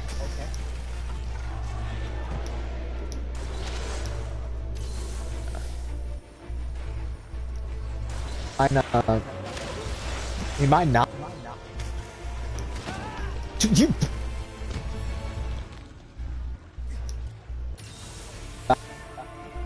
It was low.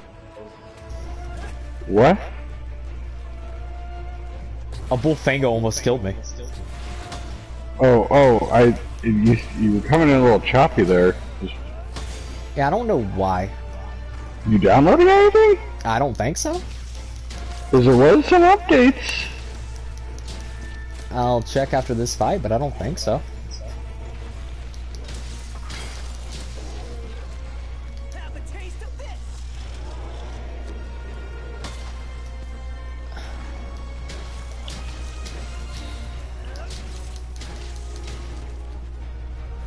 We've almost got it.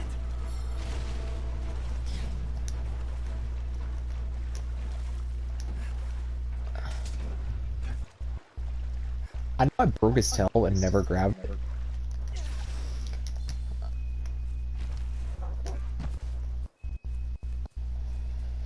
I just don't care at this point. Because like I said, his tail is not on my high priority.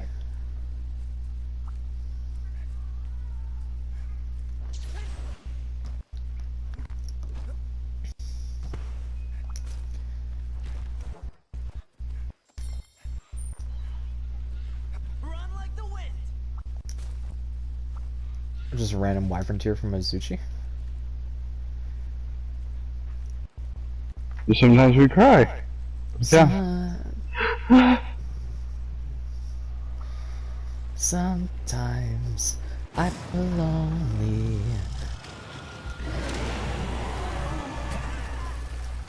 The joke of not taking any damage because of that.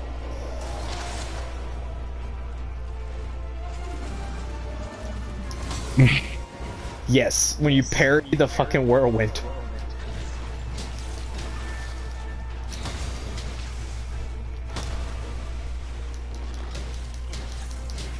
Sometimes you just gotta parry some stuff that you weren't prepared to parry. Oh no, that's not my definition of this one. Give me your scoop.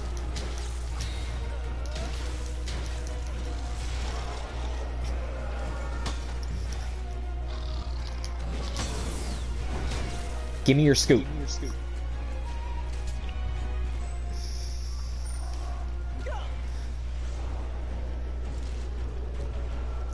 I said give me your scoop, not beat up a great Izuchi. Who's going to get revenge against you?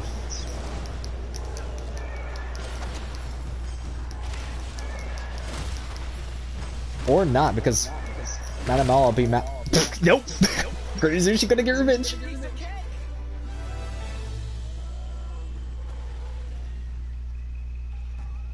That's the first time a Great Izuchi's ever killed a Magnum Milo.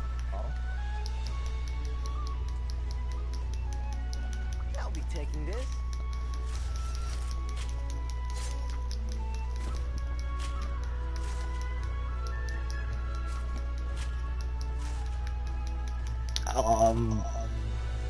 No comment. Just showing that Great Izuchi should not be here in low rank. You know, obviously this is a master to high rank creature. Great Izuchi is devastating. Best creature. Most destructive creature. Put it in the hands of anyone that knows how to ride a creature, and they'll show the Great Izuchi how it can defeat everything. You have the best moveset. Use it!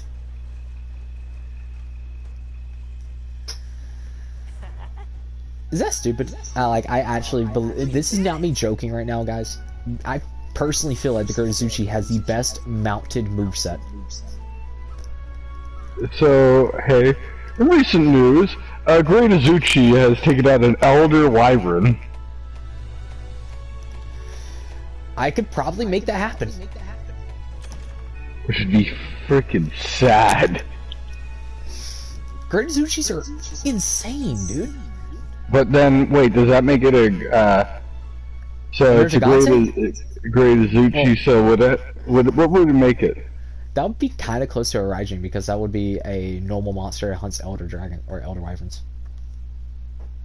Yeah, it's an evolution of a grade Azuchi.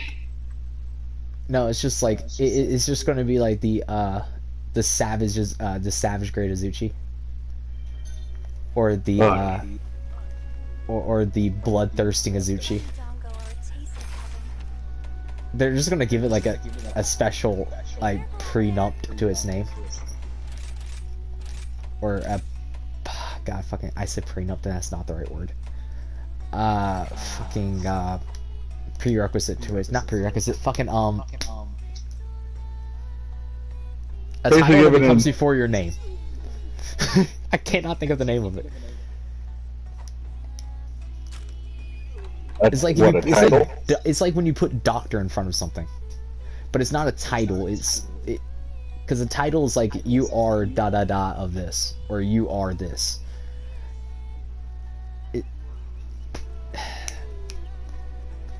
It's like a descriptive term that you put before a prefix. It's going to need a different prefix.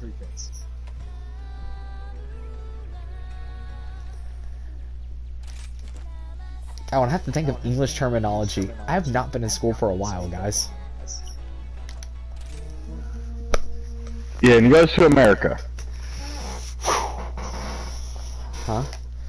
Hey, and he lives in America. Hey, come on, we have to hit there. I mean, I feel like I have a decent vocabulary. I know. I'm just I could hit. You know. A Southern American. That would have hit worse. Ooh. Let's go. Hey, how about even two being there? Because I am Southern. I am from one of the Southern states. So yeah, you could play that joke.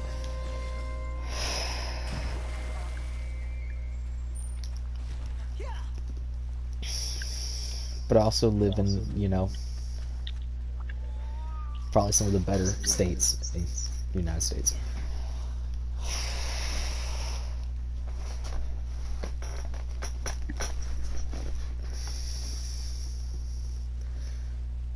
And I would start going down where I live, but then it's like, if I say it, I just start getting mad at my own country, so I just don't want to, because then I'll say shit that's just like, you know what, you stream it, I can't.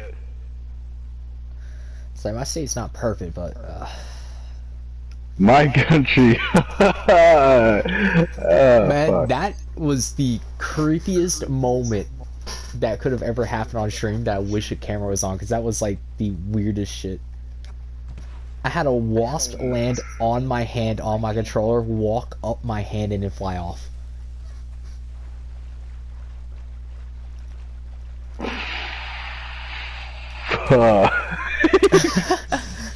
Like, I don't know how to explain what I just, like, because I wasn't paying attention. It's just like the wasp just lands on my hand. Oh wait, no, gun lances are bad against. Oh, I forgot. So, hey, very quick, and I didn't hear what you said, because somehow my controller fucking disconnected. What about the wasps landing? Yeah. Yeah, I didn't hear a word. Landed on my hand, and walked up my hand. Like, landed on my hand while my hand was on my controller. Walked up my hand, and then just flew off without doing anything. And I was like, huh. Yeah, dude. I'm sorry. There's a reason why. I forget the guy who quoted it, but human beings, we're like the masters of like, you know, a lot of things. But you put a freaking insect near us, and 9 times out of 10, a human being's going to either kill it or be like, ew. But here's the thing, I didn't mind it. It was just like, can you get off my hand so I can play? What the? Hey, I was gonna take a picture. Damn it! Hey, but again, I turn around and always just, yeah, hell no. I do laugh though. It's like, you know, human beings will either, you know, be like, it's gotta die, or, you know, basically look at Helldivers, okay? Humanity went out to the stars. We went and, you know, we're conquering planets. We came across an alien race that looked like a bug, and humanity immediately was like, we gotta kill that. That's obviously, like, some you know... Not just Helldivers, look at 40K. Yeah. One of the worst creatures in 40K is Tyranid. But yet, somehow, the only non-evil race. And I throw Space Marines in that. Yeah, I'm sorry. Space Marines are there as well, people. Because, I mean, well, unless we're talking about Salamanders might get my pass on actually no, he's being on good. fire! No, Salamander Space Marines might get a pass on being, like, good. What, the green salamanders? Yeah. Yeah, they're on fire. No, they're not. They have a lot of flame weapons and they're known for fire, but they're also probably the only, like, Space Marine carder that actually cares about everybody. But, like, a Salamander's willing to die to save you. A normal person.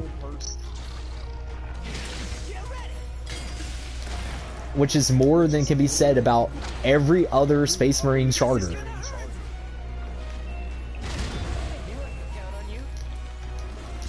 for the Imperium, man! But all jokes aside, I hate fighting Magna Malo with certain weapons, and I forgot that Gunlance is bad against Magna Malo. So this is going to be an interesting fight, to say the least.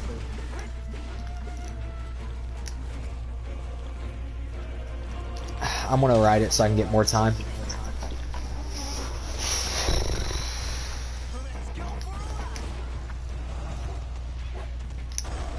I was going to try to wait a little bit and try to get back something, but... See ya.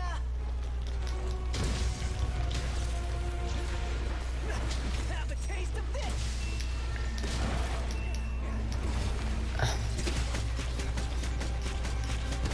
This is the end for you.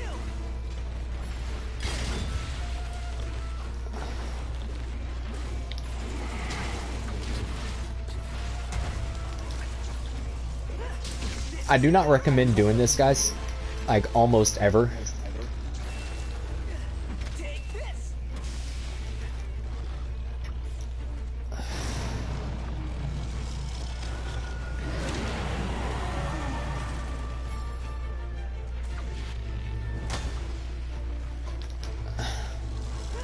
Here it comes.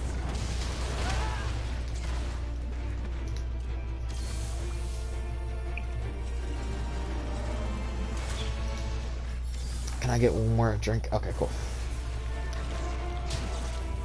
Take this. But oh, hey, the other joke, why the Space Marines are up on that list aside from the Salamanders, because they actually generally care. Yeah, I think Salamanders are the weird ones. Because they're actually good people. Hey, but why? But yet they get evil. Oh, hey, so a few people on this world are choosing to, like, they speak out against the Imperium of Man. Some of them have also, like, basically don't want to pray to the God Emperor anymore. Exterminatus joke, because that's very rare for them to actually do Exterminatus. But besides point, yeah. They will murder the whole people, but they probably won't slow down. Or that other joke of, sir, yes, so there's possibly you know, mass infection of like Tyranids or a cult of people from like, you know, one of the many, you know.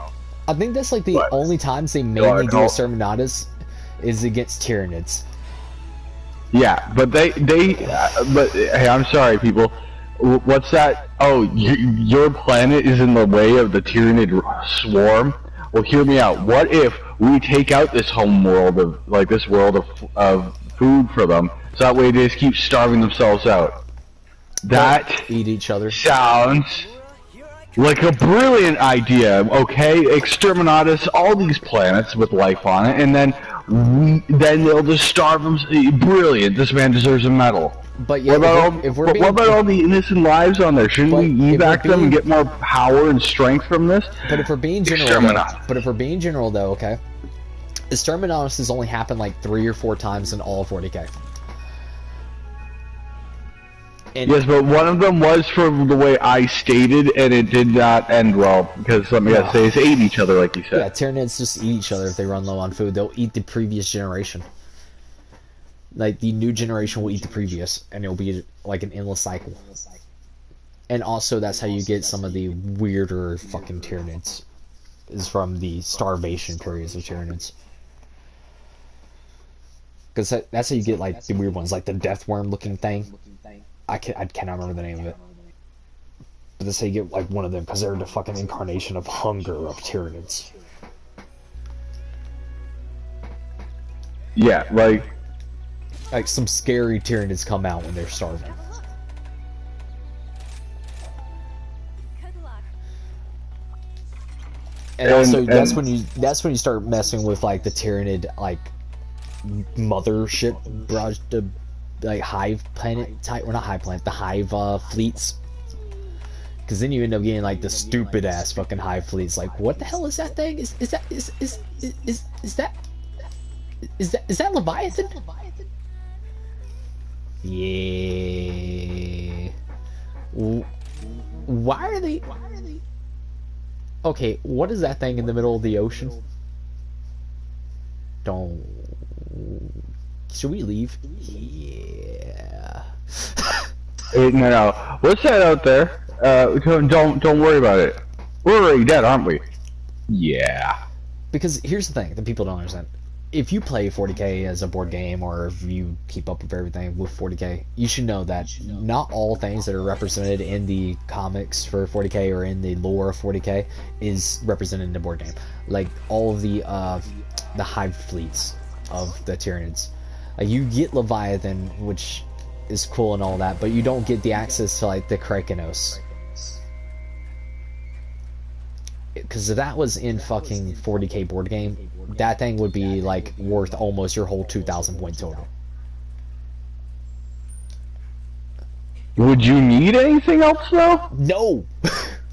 That thing will be like a fucking like masterwork dreadnought on steroids.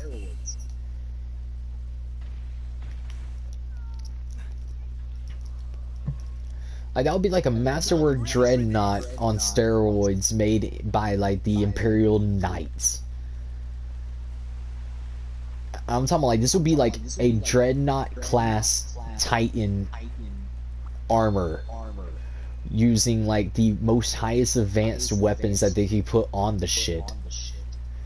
Plus also with so much like fucking like pods of missiles on the thing. Plus also with like the extra bits of being like make that dreadnought be able to regen itself, like somehow be able to restore metal. Plus also make it so that thing has the capability of like shitting out fucking troops. Plus give it the capability of being like, hey, yeah, we don't like you, so everything that comes out of us is just going to have bloodlust just for you.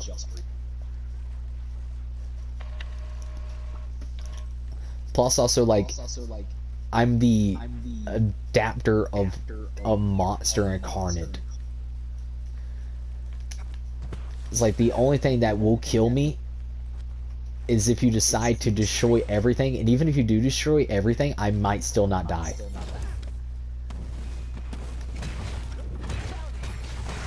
Like, I'm sorry, like, the Tyranids are the equivalent of, well, from what I remember looking at them, they're almost like the finest thing of evolution you could almost look at, in a sense. Because oh, what, you took out the first wave through this kind of way? Like, you know, laser fire? Oh, well, the second wave will be, like, harder to kill with your laser weapons. The third wave... I hate fucking hammers against these guys. This is why I don't list hammers against them. It's like, it just does not work well, man.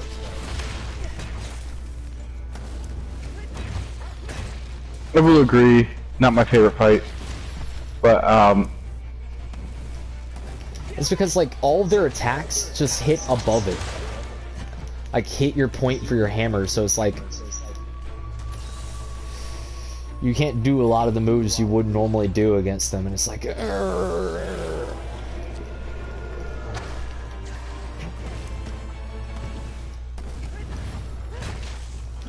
But I'm going after it. yeah, the joke. People when they like get taught about like 40k and all that, they just think the meme Exterminatus, Even though Starmouse is very rare. which I will agree. You know, I made the jokes, but that's because it's a great joke in the sense of like it's a great joke. I love it as a joke, but I'm saying if you're being like general about 40k, Exterminatus is very rare. It's very rare. Like it's more often never going to happen.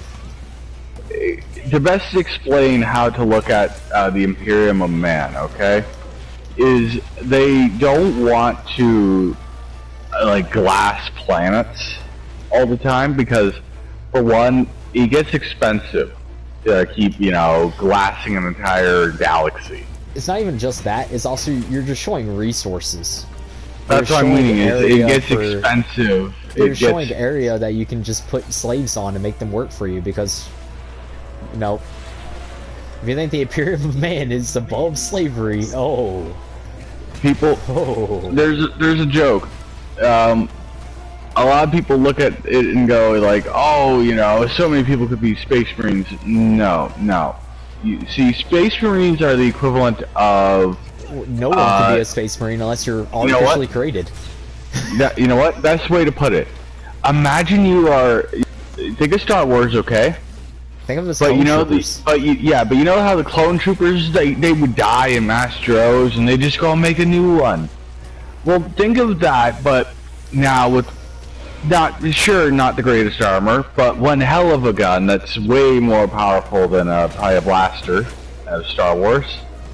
I mean, depends. One's a laser, which I guess some Space Marines do use lasers, and then one's just shooting a very hot piece of lead very fast, like a railgun.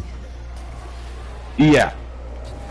So I mean, So, I guess like- that depends on like your, like which one would actually do more. If you do it by like movie logic or like logic that somehow Star Wars lasers aren't actually as good as lasers should be, then sure. Well then, hey, I sure tell that to the fucking stormtrooper. I will always hit that meme in the fucking face because that is the greatest one ever. Let's have the accuracy of a fucking stormtrooper. Yeah, goddamn. No, I'm saying like the lasers not being as deadly. Like somehow a rock can stop a laser in Star Wars. I love Star Wars, but I mean, come on. I'm not wrong. Like, I swear, the best people. I love some of the like meme videos where it shows like the Emperor guy, like the stormtrooper, arguing against a space marine of who's basically like the Emperor of mankind, this boss period than your old bag, who you know, Lord Sidious. Yeah, I mean, And meanwhile, the stormtrooper, oh, you mean that fucking corpse that's just sitting on a throne? Yeah, sure.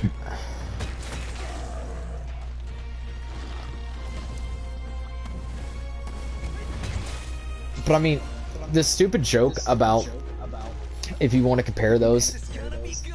is like, well, he's not dead.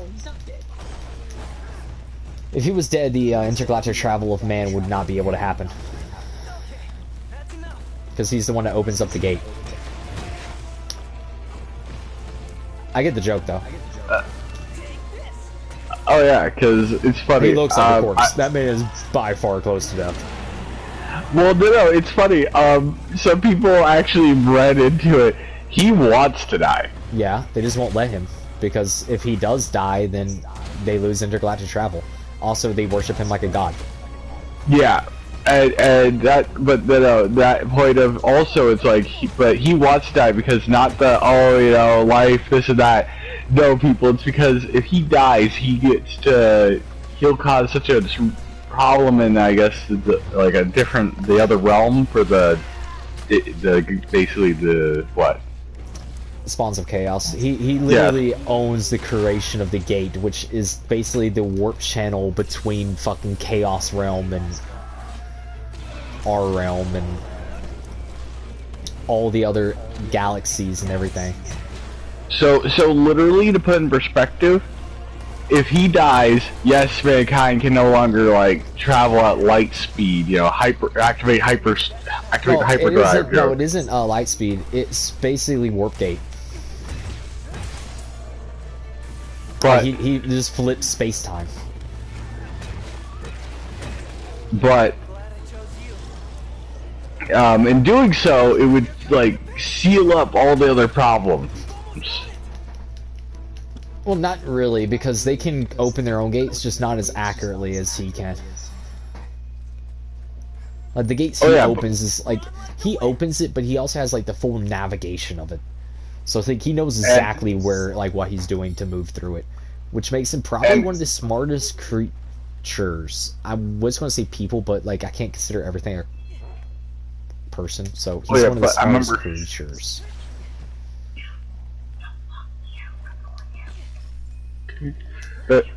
Love it, yeah. It's just hilarious though that he has all this strength, but basically he wants to die to help humanity, because I think it's also like he can reborn, like come back. No, not really. He can't really come back. That's a weird thing about him. If he dies, he's dead. Now, they can create a version of him the same way that they make other Space Marines, because the original patriarchs were just basically forms of him. Like, they're not his actual children. They were not born. They were created by science and cellular DNA from the Emperor, with some other modifications. And they're the closest related to the Emperor. Because, you know, and the joke, it really shows how well, you know, his genes can be, you know. Let's take a look at his family, Oh, I mean, it's not just his genes added in, it's his genes plus genetic modification plus... But basically, like you stated, these would be the equivalent of, like, his sons. Yeah. And let's see, let's take a look at his sons. So, one fell to Chaos. More than one fell to Chaos. Yeah, I know. I was about to go. Another one fell to Chaos. Another one. Should I continue on, or should we just know that this man failed? The main one that fell to Chaos died during because the main one's Horus. Everybody references Horus. The main one that fell to Chaos is Horus, but Horus did not fall to Chaos because of like Chaos persuading him. It falls to Slaanesh. Yeah. We're not going to top of that. I'm just talking about Horus because Horus is the first one to rebel. Right. Yeah, and he's the one that everybody knows because he did the one thing that everybody never thought could be possible. He technically killed the God Emperor. He almost killed the God Emperor. He did kill my favorite patriarch or hierarch of the fucking Space Marines. He did kill my favorite one. Oh, why? What was it like? You know, did he deserve it, or was it like, you know, he did deserve that, man? No, this is like the one that I felt bad for.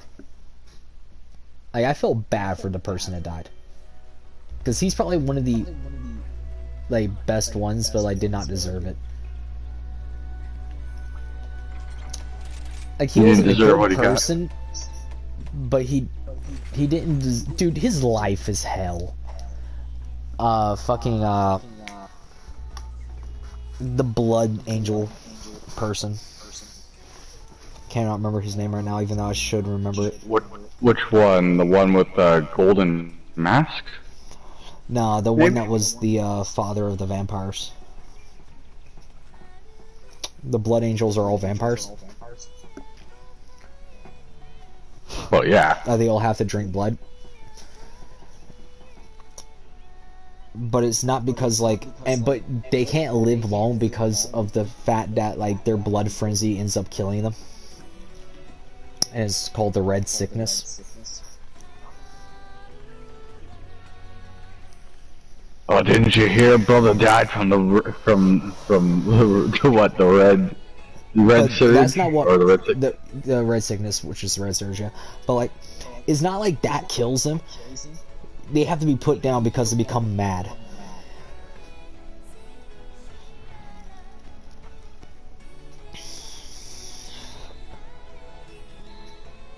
But anybody who Up the I have to look it up.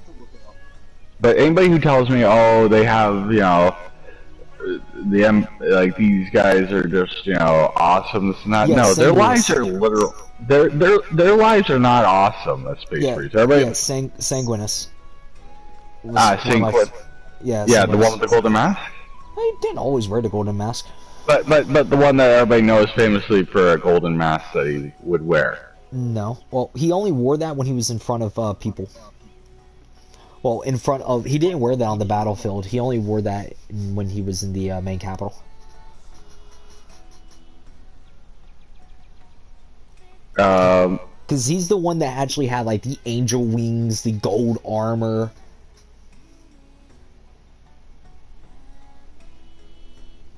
And meanwhile, still died.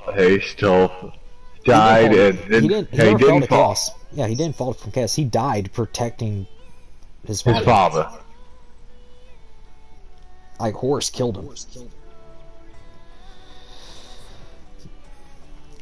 But he Horus has, like, killed one him, of the... and Horus didn't even... And Horus was smiling when he did it, which is just, you know... Is like, yeah, Sanguinus, also known as the Great Angel. One of the most beloved figures in the Imperium.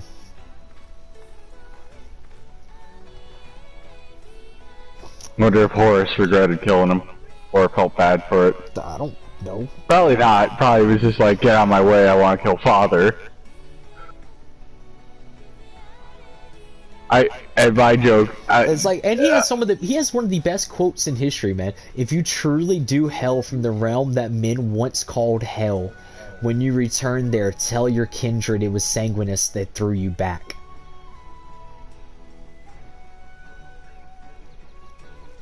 That's a hell of a quote.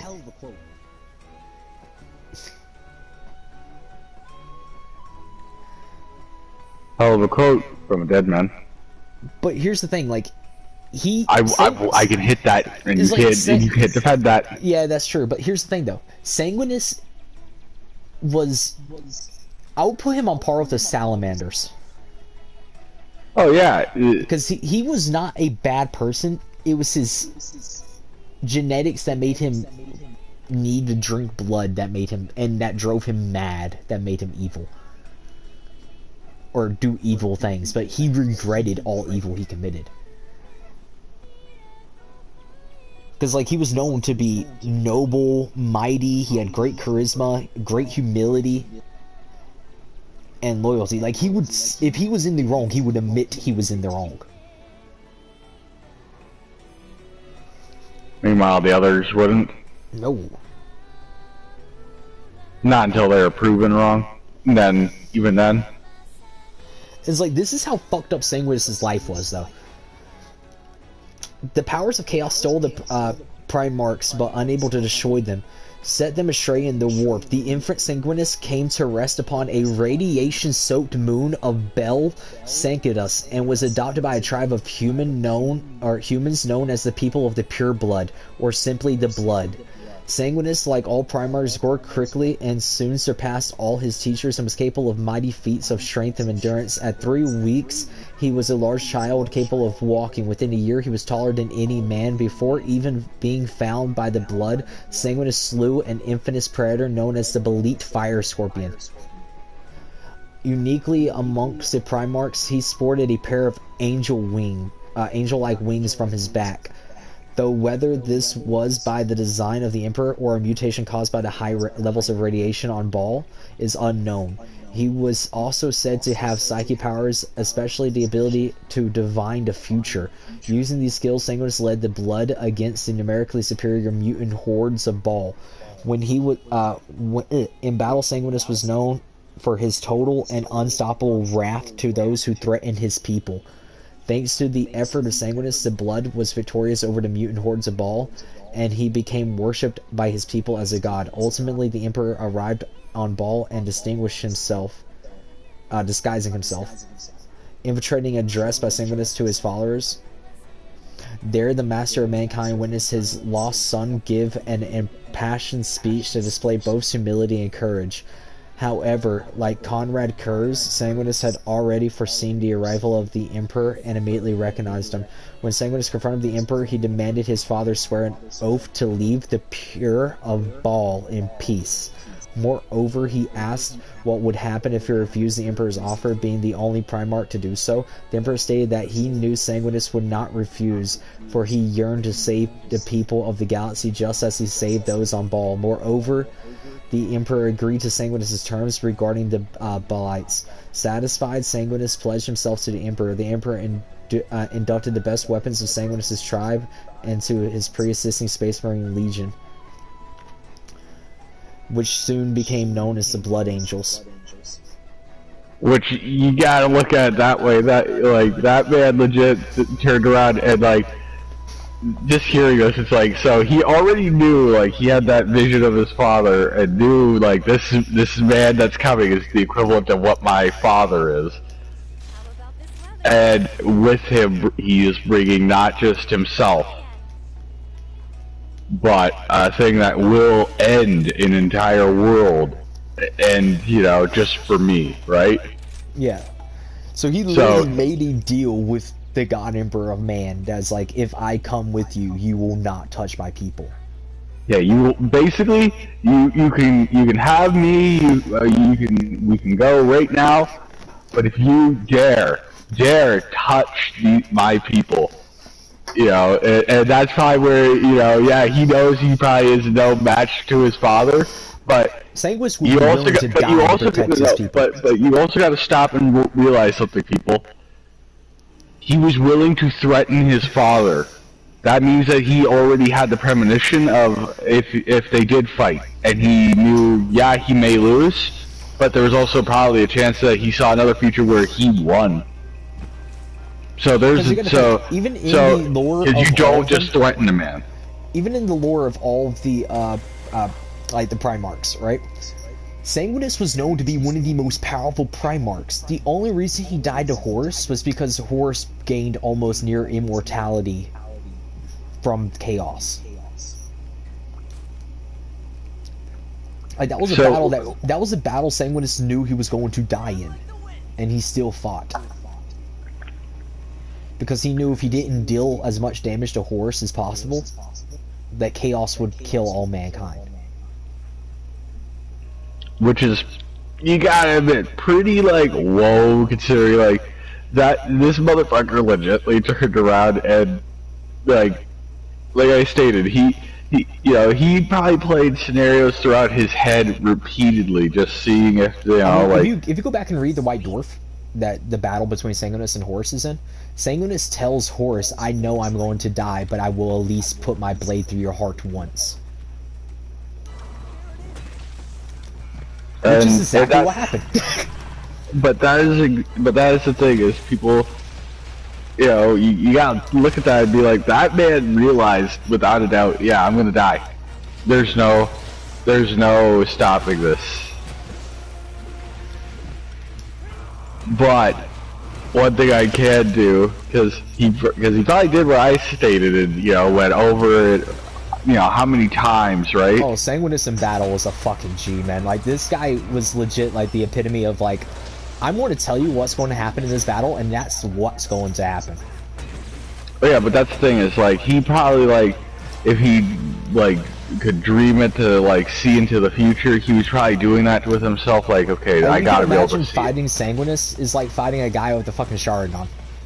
He knows No, what no. you're gonna do. Okay, there's a Sharingan. Another one is, okay, imagine you're facing, you know, the Doctor Strange, okay? But Doctor Strange, before he fought you, did that thing where, you know, all the variables, you know, and then he turns to Iron Man and, like, only one.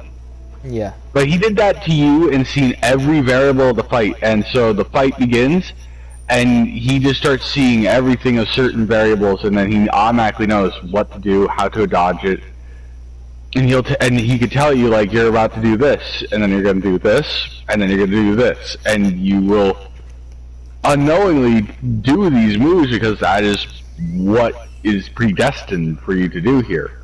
The only downfall of Sanguinus was his madness. Which, again, not his fault. This is the end for you. Yeah, like, It's like, this man struggled. This man had demons, man. Like, I don't think there was anybody more than the Priarch of the Salamanders that hated themselves as much as Sanguinus.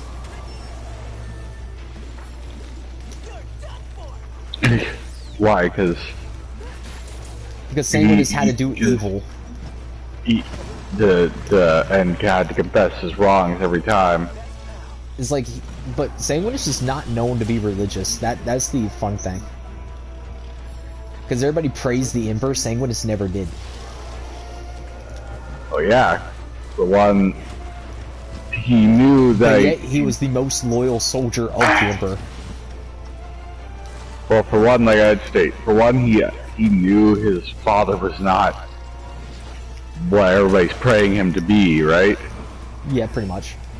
Because I guarantee you, he had in a, you know, thinking of the future or thinking of a possibility of a future, right?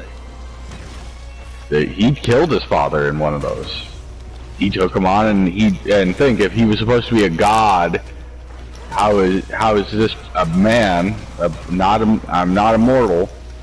I mean, the fun thing, I like Sanguinus. Sanguinus is probably one of my favorite people. Next to, like, Ragnar. But I like Ragnar for different reasons. But I was just gonna put it. But he realized that if the God, you know, the quote, the God Emperor were to die, mankind would die. Yeah, which is Because- which is kind of like what like the God Emperor of mankind did to Sanguinus by like talking to him. It's like, I know you're coming with me because you want to protect mankind. So I know you will be loyal to me. And it's that joke, like he knew the level of, like, if you know you die, I mean, you gotta it's think, not even the just God you Emperor- that dies. Even the God Emperor had the thing of being able to tell the future. That's not just Sanguinus's power.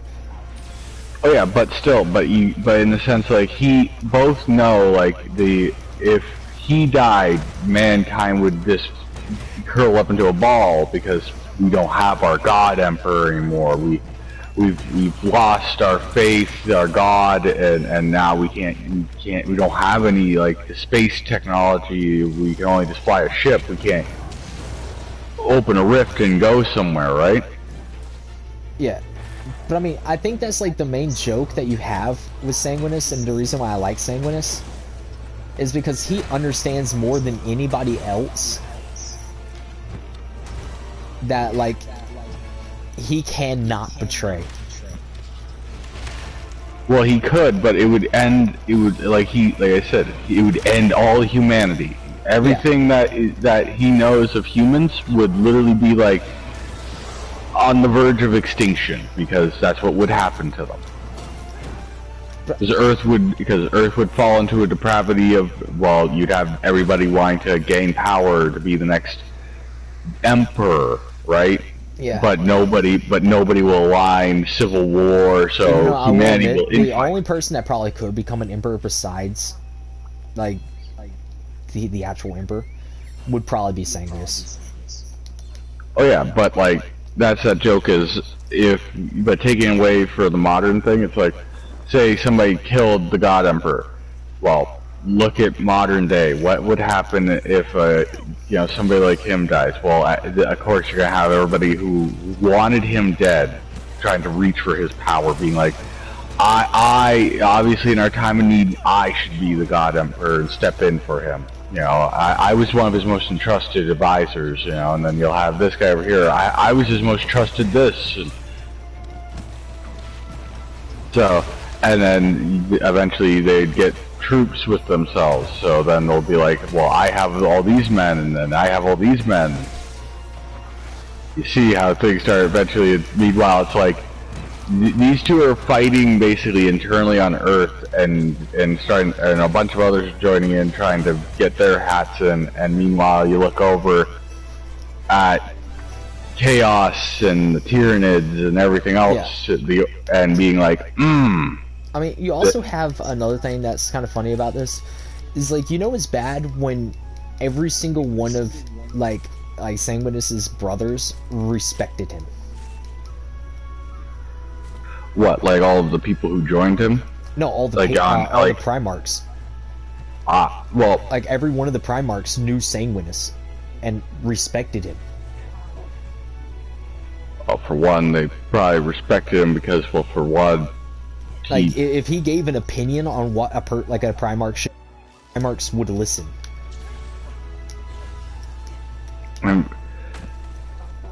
It's just one of those things of like, yeah. Also, for the love of God, this is the only person I would ever put in a fight against Ragnar, and it would be an interesting fight. That says something right there. Because I quote, I will stay by this, and I will stick to this. Ragnar's probably the best fighter of all of the Primarchs.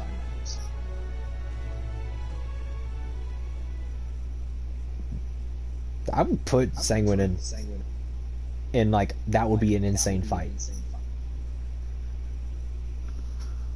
If you're talking about like pure strength, pure strength and versus pure strategy, it would be an insane fucking fight.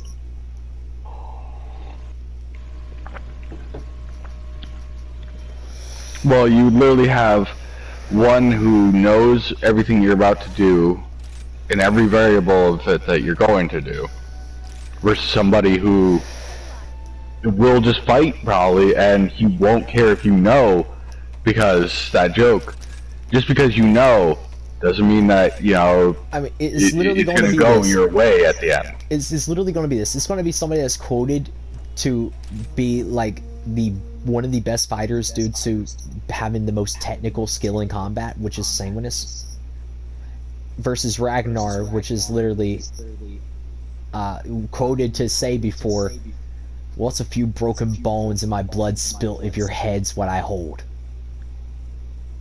Yeah, that's it. That's literally my video. Like, we're talking about two different people who are going to. You're talking about a berserker versus a fucking like technical fighter.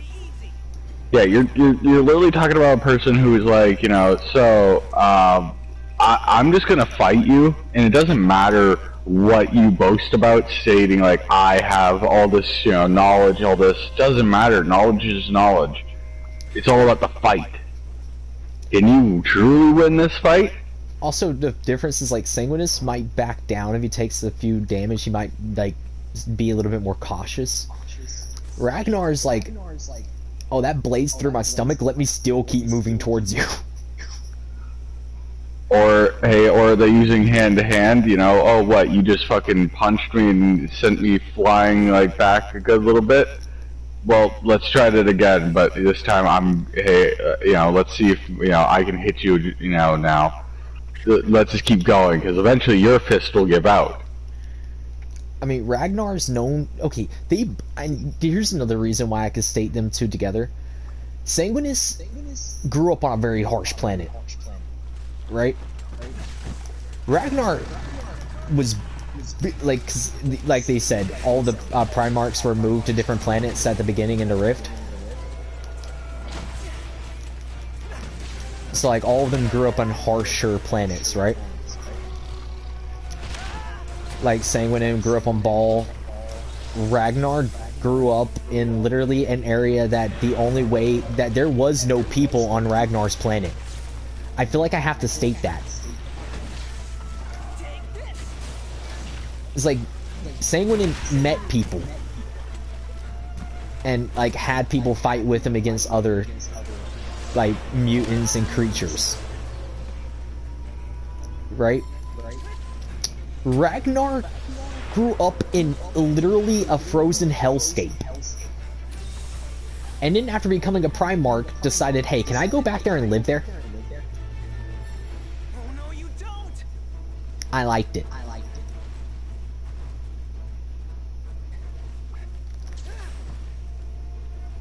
Yeah, like Like, Ragnar chose to live. Everybody thinks that like like that him having his like home planet being like the frozen area and chose like to train all of the like space wolves on that planet was because of how harsh it was and he could make like the people, his people, stronger. No, Ragnar chose to be there because he liked it.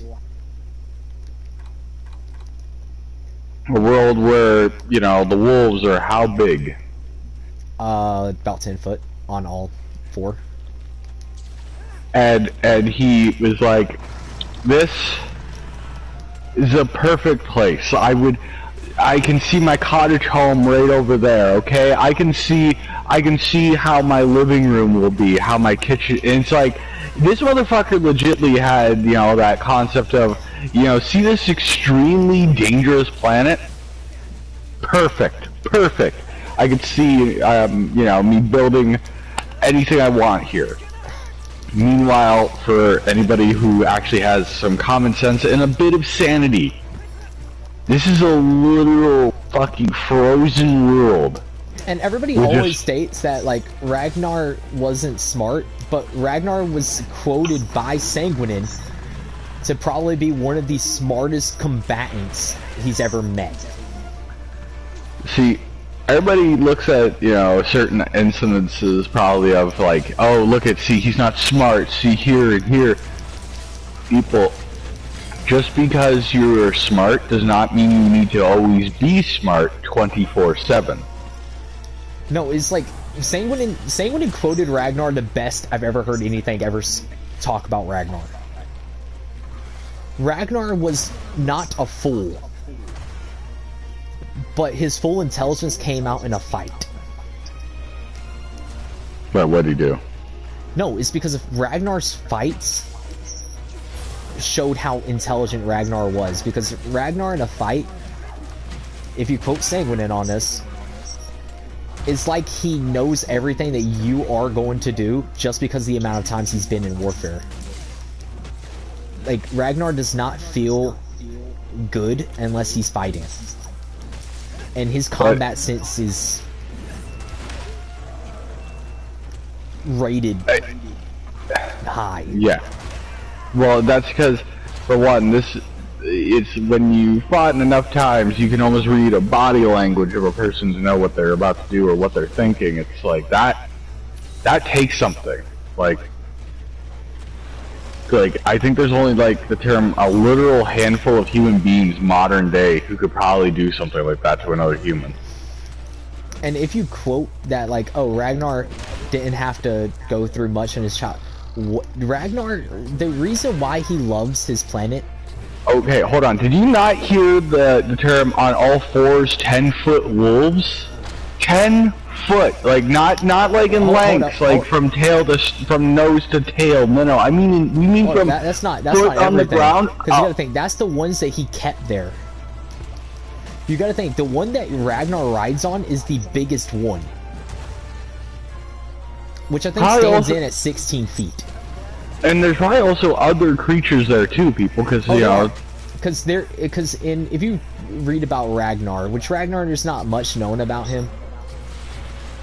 But the little bits that you do know about Ragnar is Ragnar, by the time the Emperor found him, had a scar across his whole body.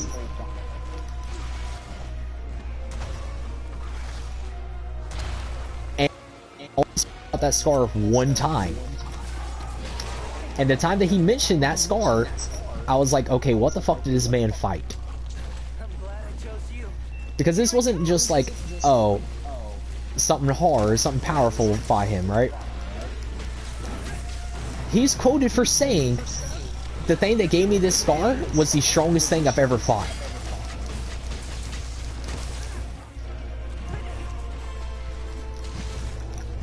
What, did he kill it, or did it nearly kill him? No one knows. But you're talking about, like, this man has fought in other Primarchs, has fought in, like, demon generals and demon lords.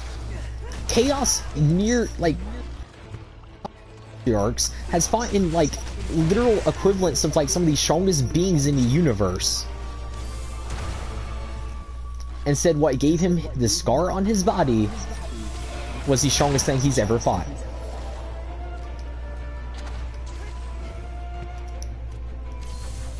Excuse me? What the fuck did this man fight? Like, and you could be like, oh, but it couldn't be that bad, bruh. He doesn't show any fear to anybody. Like, no. Better way to put it is people. When a man is not willing to basically tell you what did something, because you know he'll just say simply it was something big, maybe, or something very dangerous. You know, the most dangerous thing I've ever fought. But he refuses to say in terms. What? It's like no one even not even the Emperor knows what Ragnar went through on his planet.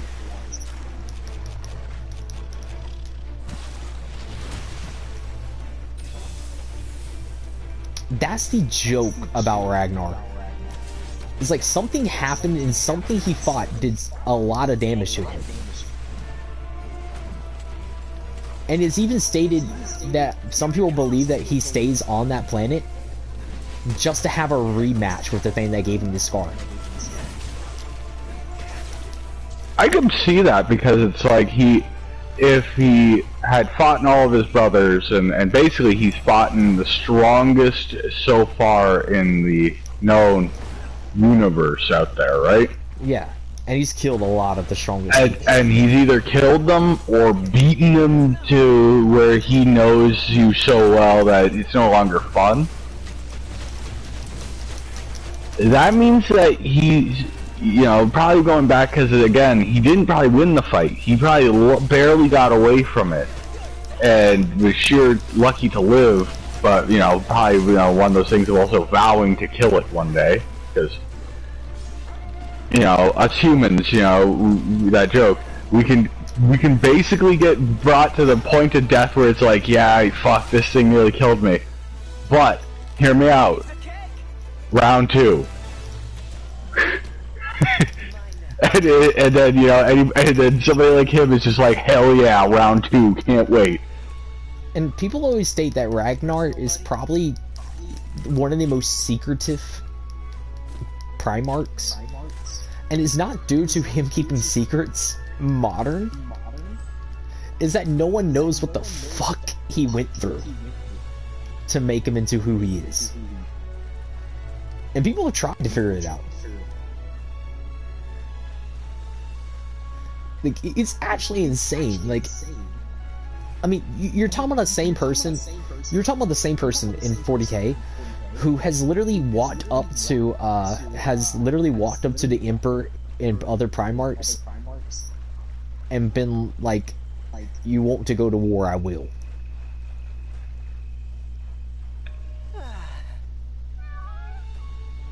Mission complete. He doesn't fear any of the Primarchs. He doesn't even fear the Emperor. This is before Horus Heresy. Yeah, like, this is not exactly a person that, you know, for one most people would be like, oh, he sounds so easy. No, this is literally a man who, again, He chose to go back to a world that he nearly died on because, and we can quote it again, it was fun. It was fun to go to a world that he basically nearly died on. Meanwhile, if you think of modern day humans, if you nearly, died somewhere in our world, you're never going back there. I mean, he's literally stated before to the younglings, the youngbloods, that is not the predators of this world that will make you fear it. It's the world itself will try to kill you. Yeah.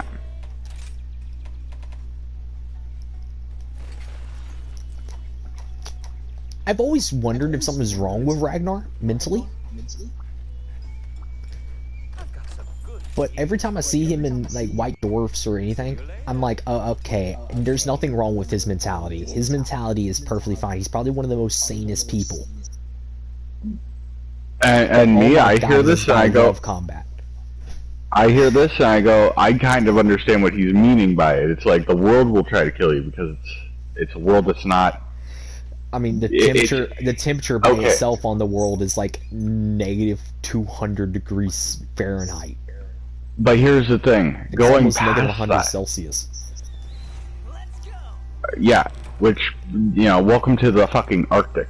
And that's on warm days. And then you gotta think, okay, is he landed on a planet that nobody's ever lived on before. That was already him as a baby. Yeah, but that's the thing, is he landed on a planet that nobody, like, human beings went there probably and did this. They walked off in really warm suits that could survive the heat and went, damn, it is cold here. Let's go to the next planet. This is unbearable. I mean, there's a quote nobody by the can live Emperor. here. There's a quote by the Emperor about Ragnar, saying there's no more. What was it? This is not a man. This is a beast. He is not loyal. He bears his fangs at all that bears fangs back.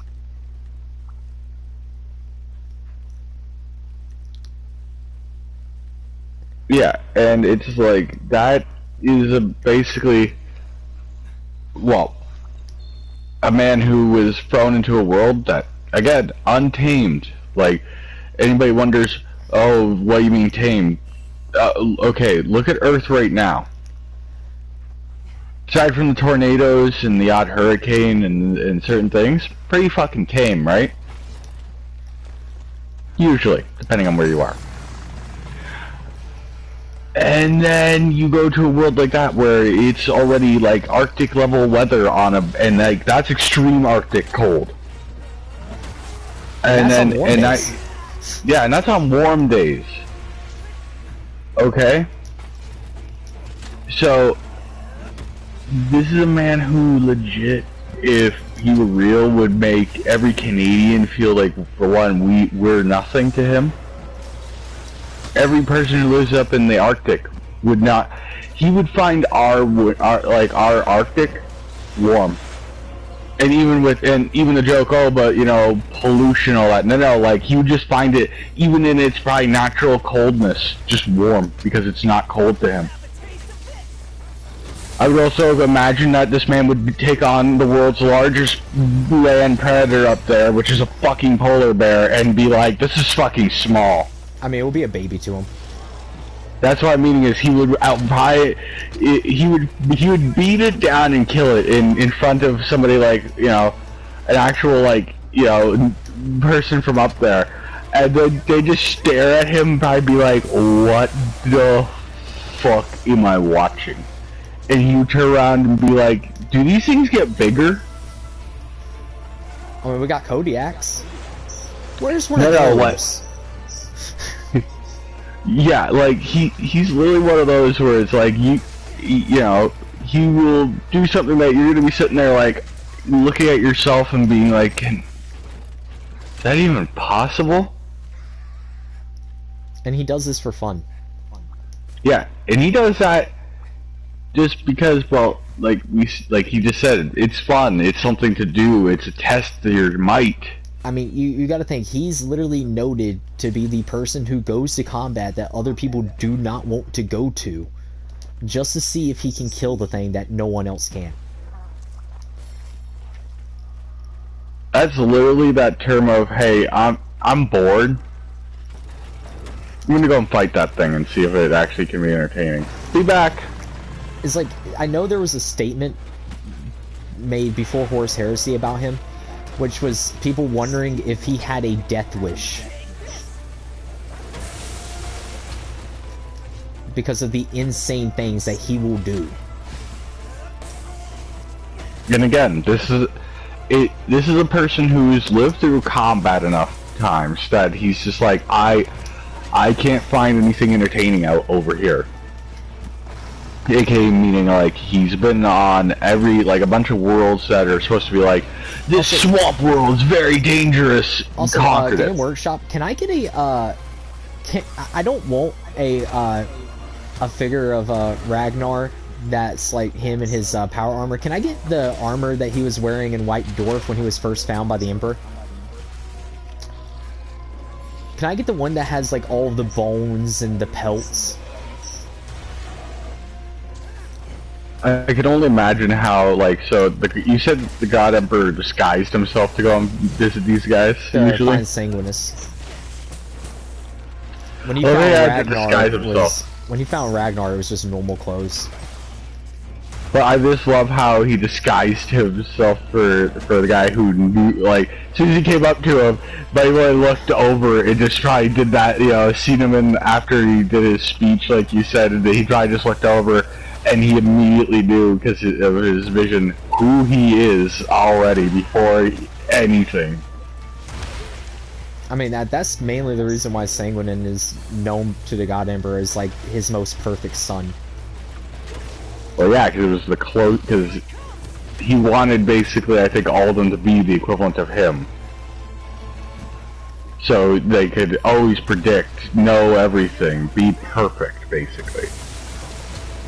They could see all variables that are going to happen before it happens and stop it. The problem with Sanguinin, though, is like Sanguinin, yeah, had like probably some of the best abilities, but by no means was Sanguinus perfect.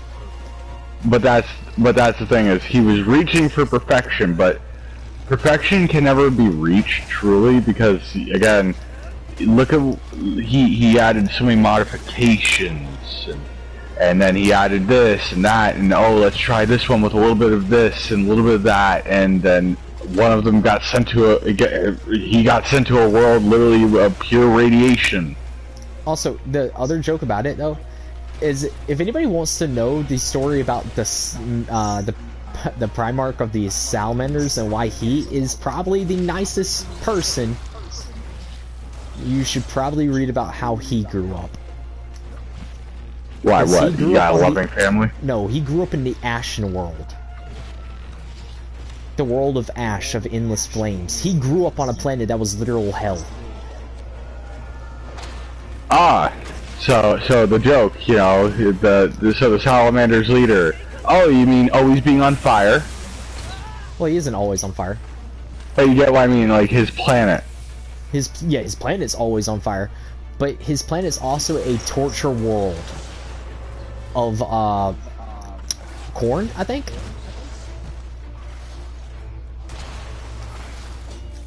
Huh. Meaning, like, he always heard the screams of innocence. And there was nothing he could do about it. Yep. And a lot of people, oh, so what? You know, that just sounds like, you know, a really shitty time, but doesn't mean, you know, anything. He got tired of the screams. But for one, you get tired of the screams, and two, you can only take so much to your like you stated, to your mental, like the mental scarring, basically, before eventually you'll snap. And that's what they were trying to do to them. And what's funny is that he instills that. You gotta think, he returned back to the planet that he grew up on with his faction, but the reason why he did is he wanted to instill that into every salamander. and also to light them on fire. I'm sorry, I will hit that every time because of what you just told me there. It's like, dude, I heard there was a joke of like the salamanders are always on fire, and yeah, now I see where that comes from. I mean, their body color is ashen black. They don't have their skin tone is ashen black. Their eyes are pure red. They have like I've been literally out in the sun for too long. It cooked me, bro. But the joke about them though is that they're the only group that you can say has a heart for everything. Like they will show their love to everything. Well, yeah, because when you hear screaming of people who are being tortured, basically. But there's another joke about them. Oh, which is not even a joke, it's just how they act. They're the only group to literally be like, hey, I know that chaos is attacking this plane. So many people here is dying. And he can look at his troops, not give a single order to his troops, and his troops will go into a burning down village with demons all around them. And their first priority is not to kill the demons, but to save the people. but to save as many lives as possible. It's like there is a scene in White Dwarf where you can literally look at the salamanders holding on to people's bodies while you see weapons of like chaos demons piercing through their armor into their body.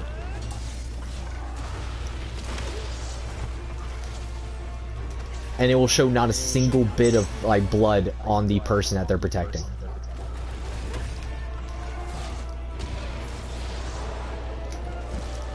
Now that's that level of, you know, not, oh, I'm gonna, you know, dad dick out of that's that literal, I'm going to be a fucking hero, and even if I die, okay? Like, death means nothing to a salamander. They do not fear it. They do not care about it. Oh yeah, it's not even that though, it's that joke of, a true hero does not care about death. A true hero cares about saving the lives of the innocent, and that's exactly what they are, is basically you know, what everybody wants the Space Marines to be. And everybody fears the salamanders because of their look.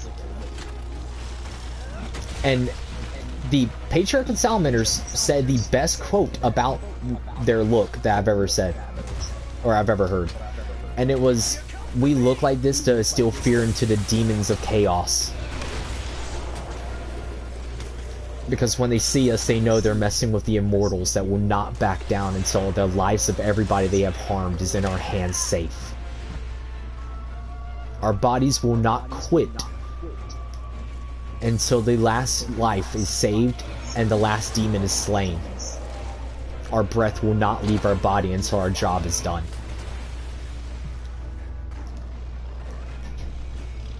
Now, of course, a lot of people again don't care about the salamanders because, you know, oh, they're cool and all, but the salamanders, whatever, you know. We're all about the Imperium of Man, and you know, all about the God Emperor. And every time I hear that, I somewhat realized, why are you people such like wanting to like basically suck the Emperor's dick that hard? It's like, I don't care about 40k a lot, about like a lot of the different factions, but it's the factions that have lore that I really enjoy, that I love. Like the Salamanders, I love the Salamanders. The Blood Angels, I love the Blood Angels. Space Wolves, I love the Space Wolves. Those are probably my three favorite Space Marine like chapters, because their lore is amazing. Well, what they stand for is amazing. Like, even though Ragnar, and here's the thing, you got Sanguinin, which cares about his people and cares about being noble, humble, down to earth. He will admit when he does something wrong. He cares about people, right? You have the Salamanders, which all of them are willing to die to protect the innocent. And then you got Ragnar, which doesn't care as much as the other ones about like normal people or other chapter members or anything, right? But his own chapter, every single one of the people in his chapter, Ragnar calls a cub. A pup.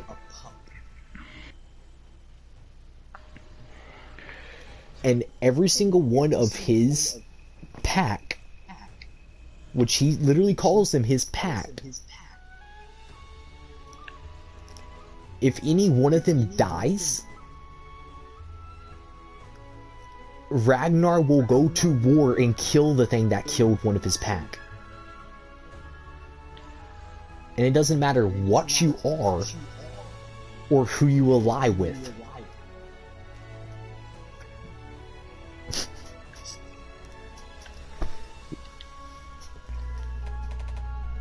Like, you could be buddy right next to the Emperor before the fucking, before Horus Heresy, when the Emperor was still walking around.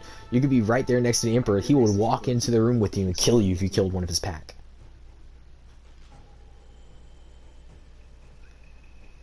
So they all have their own morals. Because to Ragnar, his only family is his pack.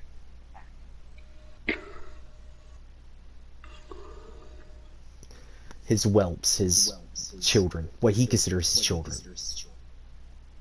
Well, yeah, considering that, you know,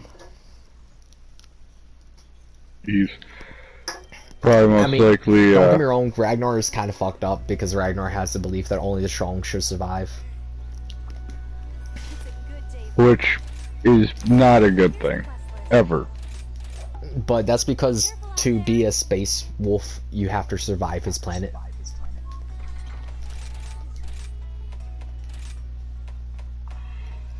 Which does make for probably the craziest strong space marines.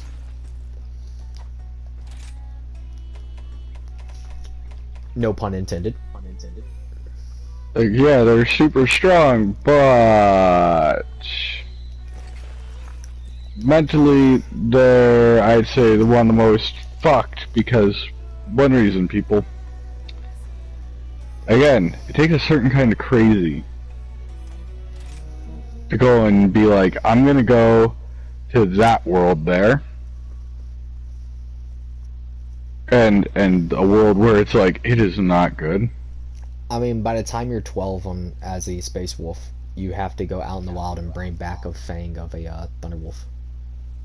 That's what I'm meaning is, like, it is not, oh, everything's great, sunshine and rainbows. You are literally in a world where it's like, one moment, you know, you were, you know, alive, doing well, next second, you're fucking dead.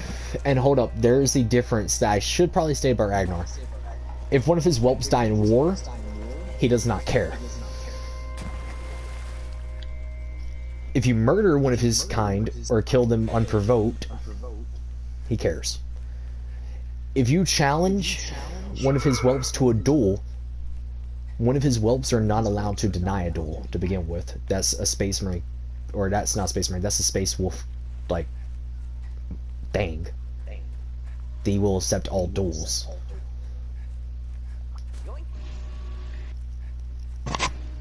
And the victor is the victor. And there will be no hatred afterwards.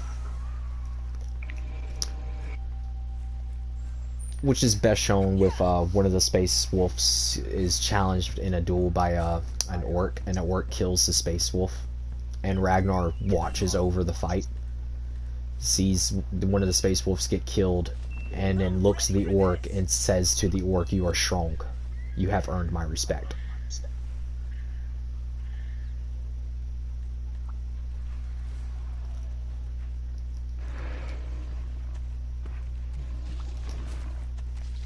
Like, because to Ragnar, nothing matters more than two things: your strength and your I wouldn't say nobility, but what's the word for honoring your honor? There you go. He cares more about honor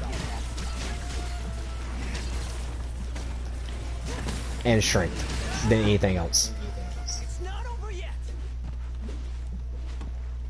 Those are the only things that matter to Ragnar.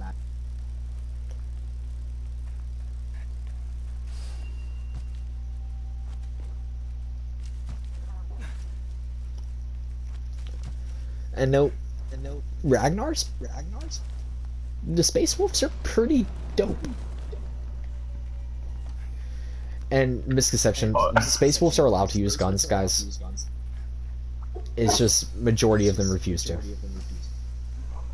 But if you're a lone fan, you use guns.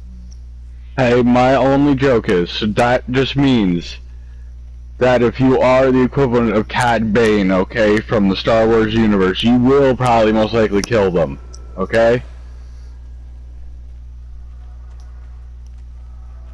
Sorry. Kidding, some of these guys are insane.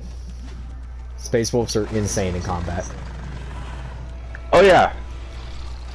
Some may put up a challenge, all this and that, but there are some people, again, even in 40k, unless you are like, unless you are, and then you turn to the person, unless you are that guy, okay, and I mean that guy, I would not go and do what you're about to go and do. You know what I mean? Total moment there of, see this dude? Yeah, he's going to kill you if you go up there and take this fight on. If he you know, he openly challenges anybody to come forth and face him in combat. There, you know, that joke, don't do it, man. You know, you're not yet ready. There's a reason why most of us aren't taking the step forward, even though we're like really badass. It's just like, that man there will probably kill most of us here. And then, you know, you watch us. Insect Blade But even versus. okay, but that's because even they gotta admit that there's sometimes a moment where yeah, an opponent will offer a challenge, but even they sit there and kind of go like, you know, kind of staring at it like this is like the equivalent of looking at a mountain telling you to fucking bring it, and it's going to lay everything it's got into you in one hit. So you better hit really hard too.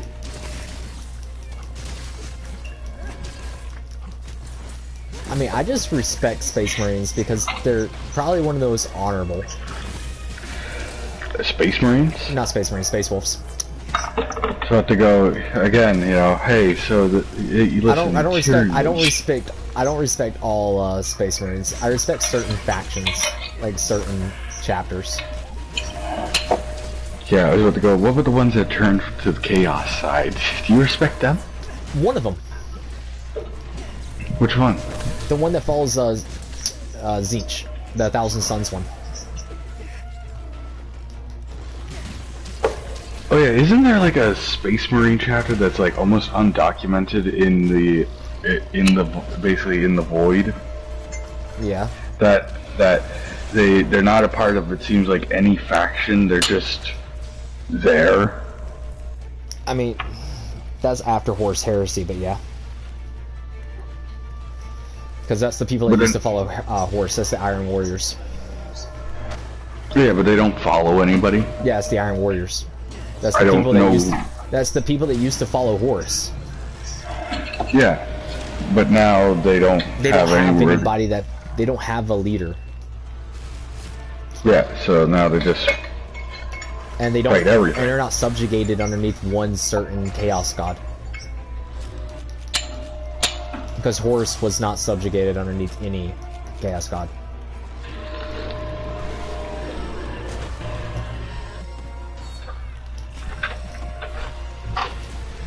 Because you gotta understand Horus, okay? Horus never was actually in control. Hugged by his father, okay? You know, it's real daddy issues. Well, yeah, but also the thing about, like, Horus was never controlled by any chaos god. He never actually, That's the weird thing. Horus never got tainted by chaos gods. He got tainted by chaos in general. Because you gotta think, he would summon demons just to capture them and use them as war machines. See, I think basically because he knew, like, chaos, in a sense, corrupted him, but when you hear what chaos did, in a sense, like, they showed him the truth about them, right?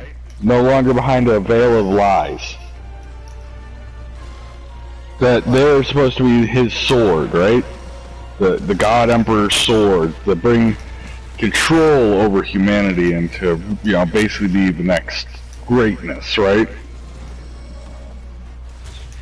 In the sense of keeping everything under control and doing good. But the real question was, but once all this happens, what's he gonna do with you? You know, what happens when he no longer needs Horus and his brothers? What will he do to you?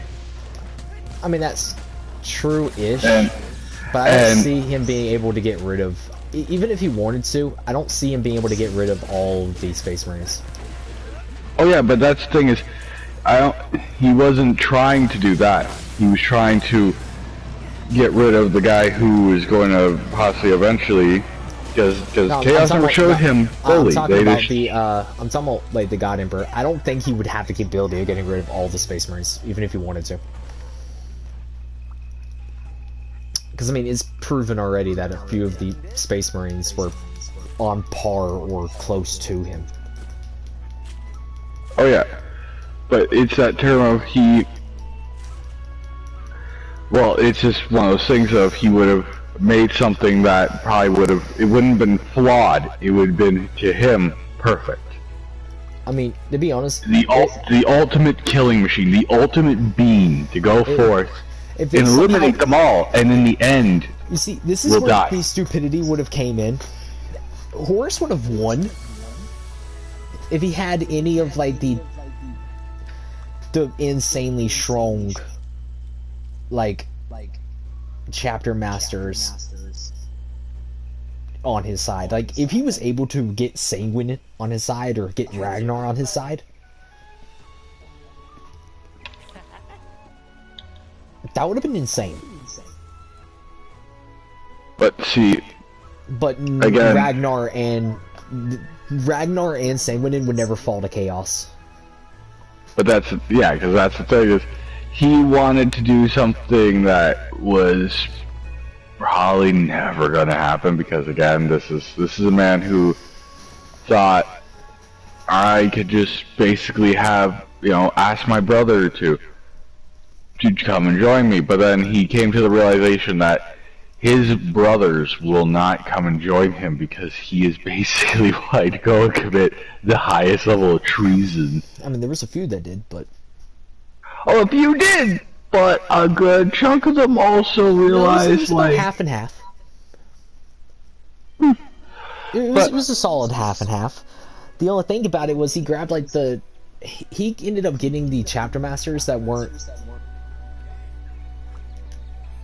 the on par of a god ones. Yeah, they were one. The strongest chapter master in it was Horus, and even he's not. Oh, don't get me wrong. After Chaos consumed, he's pretty high up there. But that's the thing is, even there, he wasn't the epitome of strength. He was just stronger, given better a chance, basically. Yeah, but even then, like, he almost got killed by fucking Sanguine. Yeah. And it's to that level of... He basically almost lost, and luckily had probably Chaos save his ass. I mean, he did die. Don't get me wrong. He did die. At the end of it, he did die. And Sanguine did do, like, a mortal blow to him. But, in the end also, it probably costed you know, it costed him a lot just to kill one of his brothers, which, for instance, that is not easy considering, like, you know, again, his brother knew he was going to lose. No matter what, he probably looked upon every, you know, every other alternate way that there was going to happen, and there was no, basically everything pointed to Saint Gwinius dying, and so he went into that battle full knowing I'm going to die. There's Sanguine could have won, but the difference would have been if Sanguine won, the Emperor would be dead. Oh yeah, he probably looked over and you see two, like, mainly of two variables of what's going to happen. And he seen either, you know, because he probably was also looking for an option where he didn't have to fight his brother. I was already too far past that. But still, even he would have probably was hoping, you know, in the sense of hope, maybe something, right? Because even he wouldn't want to have, you know, you don't want to kill somebody that you call brother, right? Well, they don't call each other brother. But, they never seem like that? Mm-mm. None of them ever called each other brother, they called them by their names. They didn't grow up together. They have no ties to each other. The only thing they had was the Emperor saying you're brothers. Basically. That and also the fact that... How can I put this? That and also the fact that, like, all of them understand that they are brothers, but at the same point they have no loyalties to each other. Like, Sanguinin was respected by all of them, and Ragnar was respected by a few of them, and even Horus was somewhat respected. But that's the thing is, he was probably just hoping that, you know, something, like, basically a better would happen, where something, you know, basically they wouldn't have to kill each other, and focus on the true problems that are out there, right? But, again, that never came to be because, again, well, like you stated, it was far past that. Then, he probably seen the other two where it was like, yeah, he either wins or he loses. And where he saw himself winning, it was probably by a very slight margin. Where, yeah, in the joke, you see how the God Emperor is now? That could have been Sanguinius. Nah, if Sanguinius did not protect the God Emperor, Sanguinius probably could have killed Horus without taking any damage. That's the problem with it. The turnout of him winning was him letting the Emperor die. What? Very quick. And what? Did the Emperor like try to like fight with Gwinius and to help him, or did he just like that? Like, how did they? They don't understand how. No, at this point, the Emperor had almost no strength. Because the Emperor was using almost all of his power just to control the rift.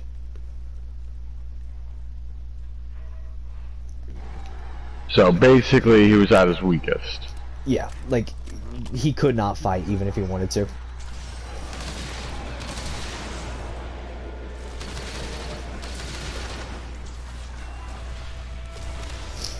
Like, even if he wanted to, there was no Emperor going to be able to fight.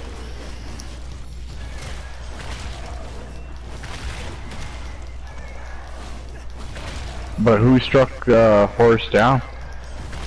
Technically, Sanguine did the most brutal blow to him.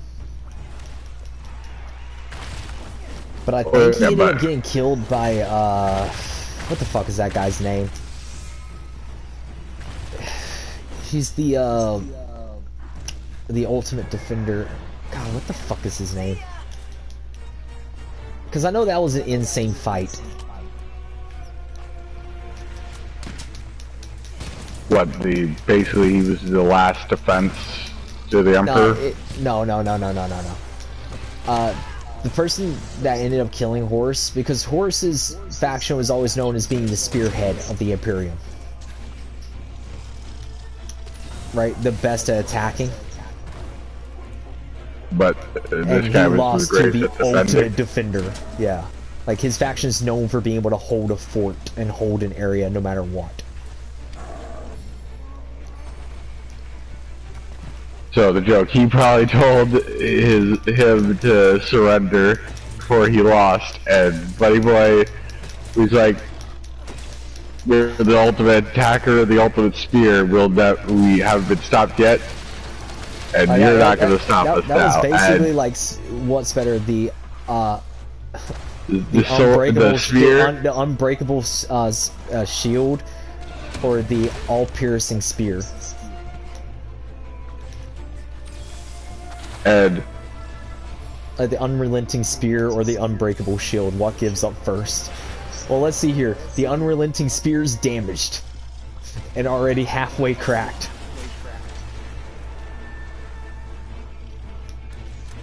cracked a little, not doing so great.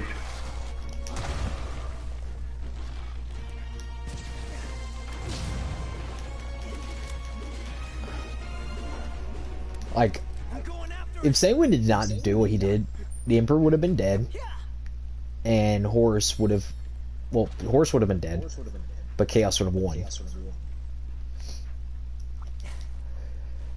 So he chose the best outcome, which is him dying, the Emperor still being alive, but Horus being hurt enough to die. But my only joke is to that one part that you stated there, where it was like, and also, you know, the fact that he probably couldn't take it that one of his brothers fell to Slaanesh. Yeah, Don't remember who that's a fell to mental Slaanesh. scarring. I don't know who fell to Slaanesh. I know one did. I just cannot remember the name of them. But Again, I don't remember a lot of the names of the people I don't care about. I heard that one though.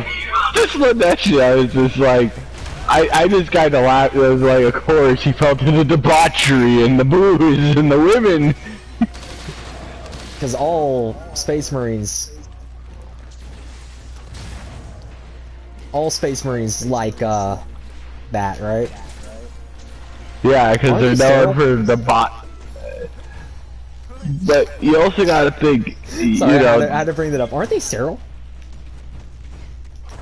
Maybe Makes he just you wanted wonder. maybe he just wanted his part to work again. well, think. There were even Star Wars. You know, the clone process was not perfect. There were many flaws and mutations. Yeah, we got the Bad Bunch. So, technically speaking, we could. That's technically what some of them were actual, like, you would consider them failures, but successes in other fronts, because they're not the greatest. They're not perfect, but they're perfect in other ways. Not all of them are Sanguine. Yeah. Because, think, sure, he got the gift, the power to be just like basically what his father is, able to see the future. Way kinder than his father. Yeah, way kinder than his father, because why? Because his father, I am the god, emperor of mankind. Your planet has now been saved. Sanguine. I might be worshipped as a god? Hold on, let me finish. Join our hey, I reach up my hand to offer you to join. What is that? You have a government already established on your world, and you don't wish to join the Imperium of Man? You spit upon my hand, we will invade your world. Your world will know war unlike any war it's ever known before. And afterwards, I will then claim your world as mine. Oh. And this is supposed to be a good guy. This is actually how he was, people. A lot of people think, oh, the God Emperor was this, that. No, this man legitly would be like, hey, I'm gonna take over your world. What's that you do? You basically, like, either you're a good government and you don't, and you're trying to be a better, oh, we're good. We already got our own kind of government stuff. Hey, but military help, we could use that. To the Imperium of Man, you just spat upon the hand of the God Emperor, So already most of the Space Marines hate you. Besides, like, a few of them. But then the other half, but then the God Emperor hates you because you know, are resisting unification. You know, you don't want to rejoin humanity, you know, after it's been forcibly ripped apart. I will give the God Emperor one thing, though. Even after Sanguinian died, he never betrayed Sanguinian's wishes. What, invading his world? Yeah, Blight is still not part of the Imperium. And was never touched. Probably because, again... And also is still the Blood Angels protected. Because that's also one of those Sanguinian's wishes, was that his charter would be allowed to protect Blight, or Ballet, or Ball. No matter if you call it by the planet or the people's name. But be able to protect it over anything else. But that's the thing is, yeah, and that's because, well, to him, and to a lot of people, he even if the God Emperor wasn't stuck on his chair, he probably wouldn't do it because, again, that was, he acted like a divine angel who, you know, basically went forth and knowing, and it's kind of funny knowing that... I have to state this beforehand. It's kind of funny because in the White Dwarf, where they show like Sanguinian get peeked up by the Emperor, the Blight, or the Blights, the people that lived on Ball, literally told the God Emperor himself, "You are not our god, Sanguinian is." Yeah, but that's because he had already shown to them, you know, he's a god. Okay, because doesn't do what you're doing. I mean, also you gotta think about this one. Even the Emperor has said before about Sanguinian that Sanguinian stands on my level. If he were to have been able to eventually, you know, say the God Emperor does... He is not mortal, he is an angel, was said out of the God Emperor's mouth about Sanguinian. If say the God Emperor was going to die and there was nothing nobody could do, but he wanted to die, okay? Like, he wanted this to happen to help mankind. He would probably most likely try to leave him in charge next. As like his next, probably. Yeah, because in one, he would have left him there because, yes, his father was a tyrant. He would literally, you could go down with a tyrant, warmonger, you know what I mean? Because even though I feel like if Sanguinian was in charge, humanity would be better off. But that's, well, it's not in the sense of he would try to fix all what his father had fucked up. Yeah. Because again, this is that term of, you know, my father created so much hatred to the Imperium of Man through what he's done that I have to now fix it. Yeah. Which to some people it's like, oh, that's understandable, you know, this, that. No, that's some, for one, anybody who can't agree with me, that's some fucking bullshit for him. Like, you know, man already has to, like, deal with a war, all this, and then if he got given the power of being the emperor, it's like, hey, fix what your father fucked up in means of, like, relations to, like, everyone. Yeah. Like, I don't, but who knows, like, just think, with him, it's like, there's a possibility of many different possible variables. Well, yeah, but, dude. And then that joke, think, even if he tried to make peace with another race, that joke, he would know if they're about to backstab him before they would backstab. Well, so would the God Emperor, because he had the same power, but still, but it's that term of where, but there's differences. You call him the God Emperor, but meanwhile, I could call him that because of one reason. This motherfucker would know that these guys are gonna betray him, but would you turn around and probably not tell anybody or warn anybody? He would let it happen. Yeah, just so he would have a rightful reason to destroy all of them. And meanwhile, Sanguinius would turn around and he could literally see the meeting of how it's going to go. They're going to do something, you know, either attack him or they're going to declare, like, you know, like a no. and he would possibly turn around and state out loud to them, I know what you're going to say and what you're going to do. And I want you to stop and take a long thought before you do this.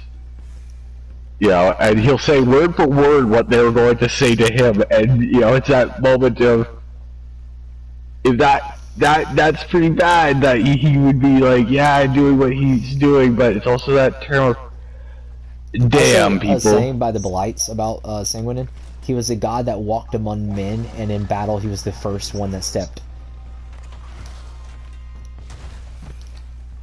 And even the Blood Angels said the same thing about him. In combat, Sanguinin was the first person on the battlefield.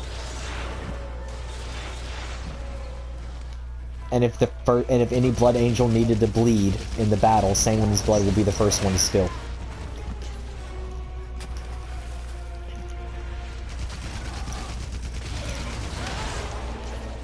Which, I don't know if that speaks to his character or not. Like, that's literally that term of, okay, people, so, you know, remember the Lord of the Rings moment where, you know, the gates of Mordor are open, you know, Sauron talks to Aragorn, and then he turns around and charges at the army that's just fucking endless? That's him. That's literally Sanguinius right there, just being like, looking out to a field of uncertainty if you know, victory could be obtained, but will still turn around and before, you know, that he will charge forth in front of his men because a true leader leads from the front.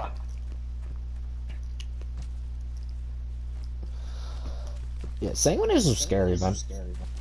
But it's that joke. As I put, you know, he was literally the betterment of the, like, basically take everything of the Emperor, but put as better. Also, the fact that this man was worshipped as a god, but yet was still humble.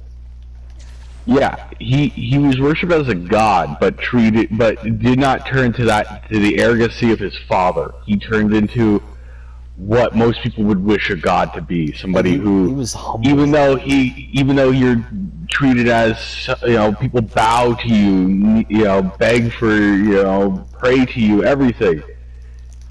He won't act high and mighty and has all this power. He acts like a regular person. I mean, for the love of God, he's the person who literally would do one thing wrong and repent his sin to the people that he committed it against.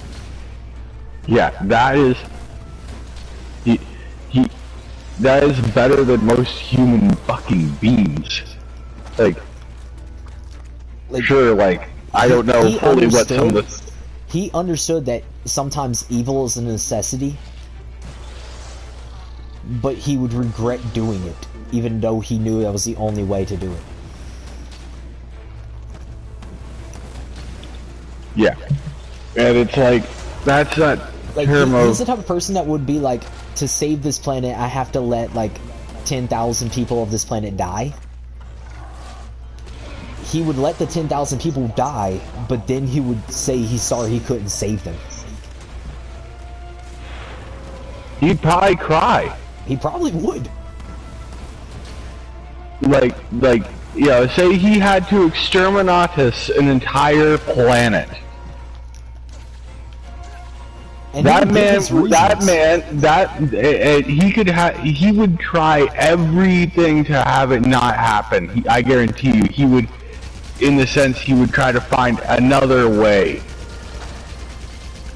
But, like we all know, sometimes there is no other way to deal with something. You have to do, like, you know, you have to do something, you know, really bad for the majority of the good.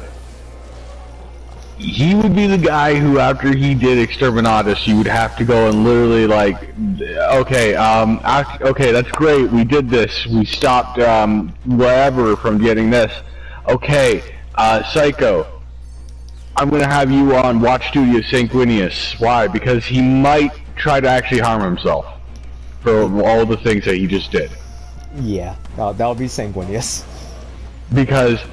And a man who's literally stated to hate himself more than anything. That is pretty fucking big. Like, because he understands that it's needed to be done, but he knows he has to live with it. But it still doesn't make him feel better.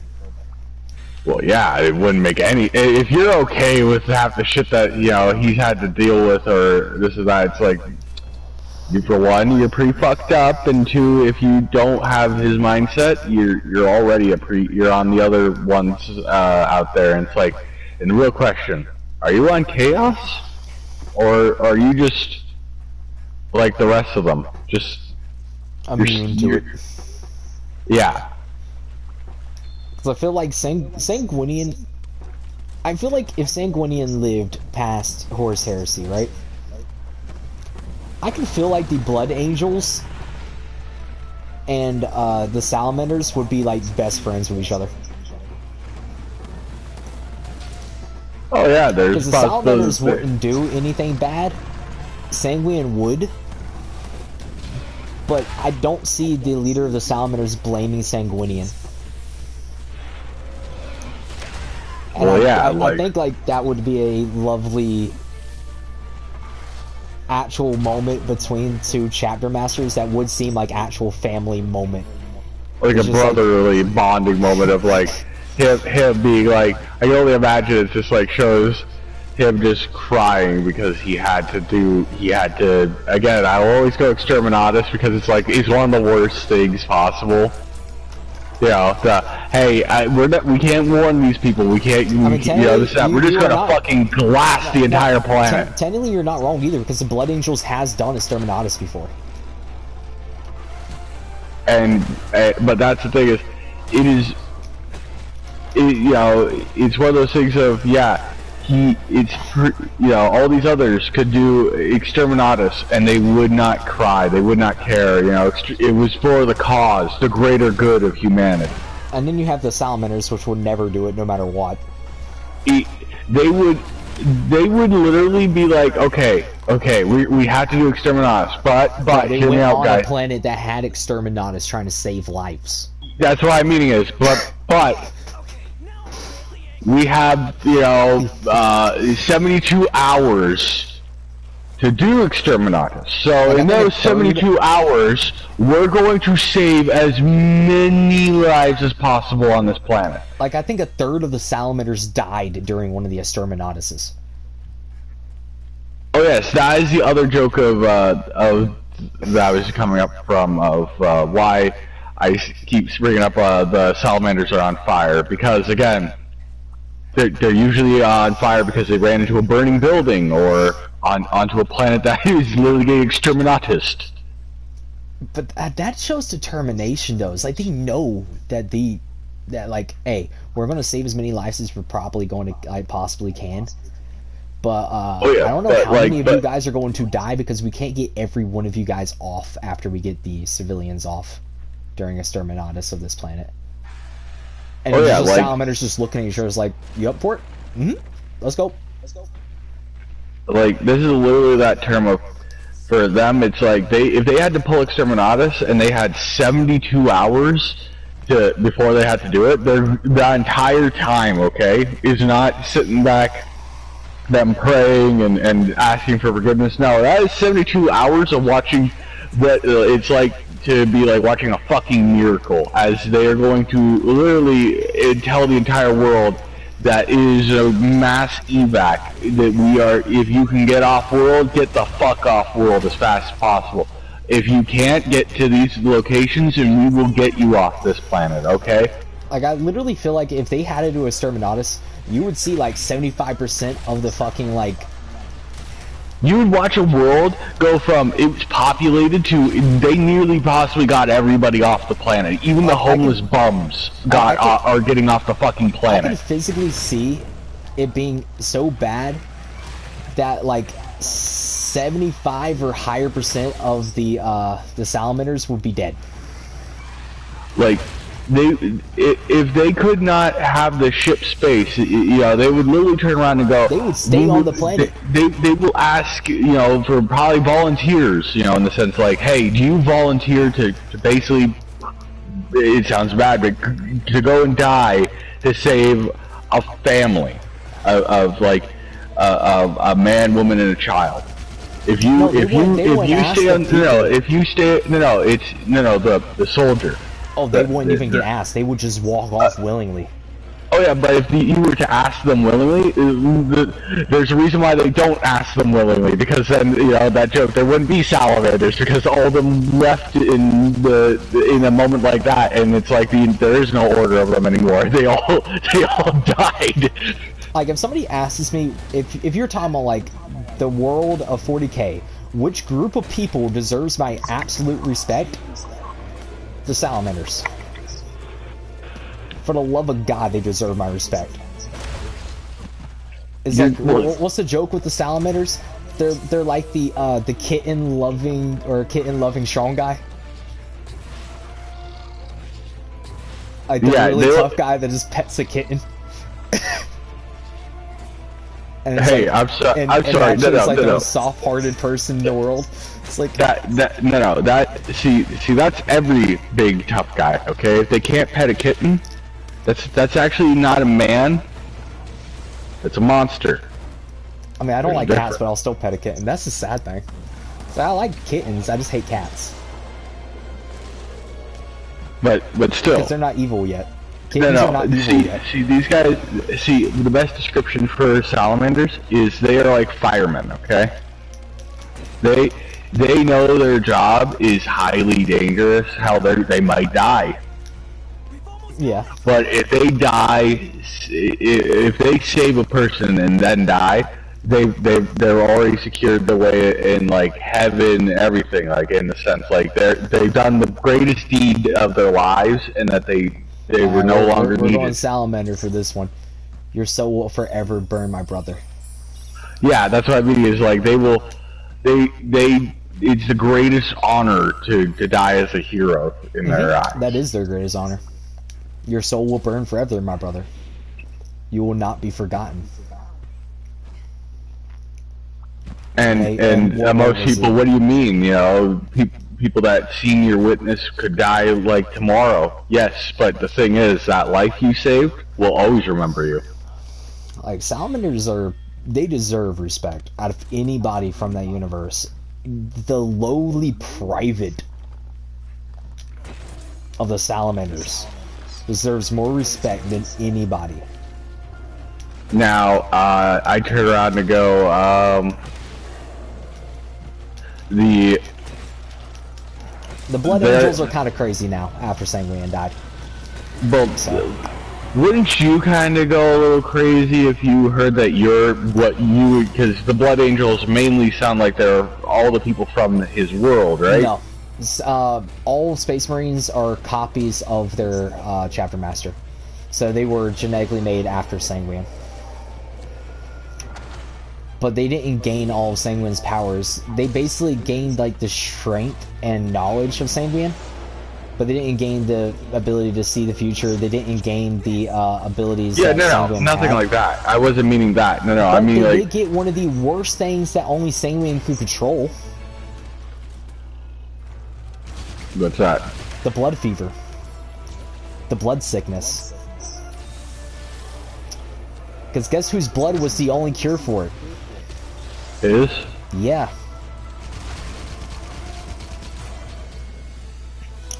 Like, there was literally a thing that the Blood Angels used to do before Sanguine died, where Sanguine would cut his wrist, have his blood drip inside of a thing, and his soldiers, the Blood Angels, would drink from it to calm their blood sickness, to calm their blood fever. So they would not go insane.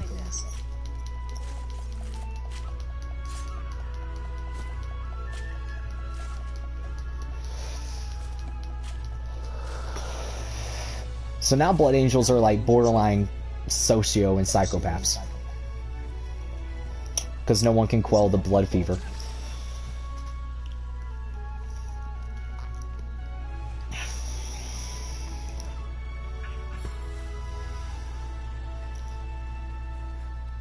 I don't think Sanguine thought that out.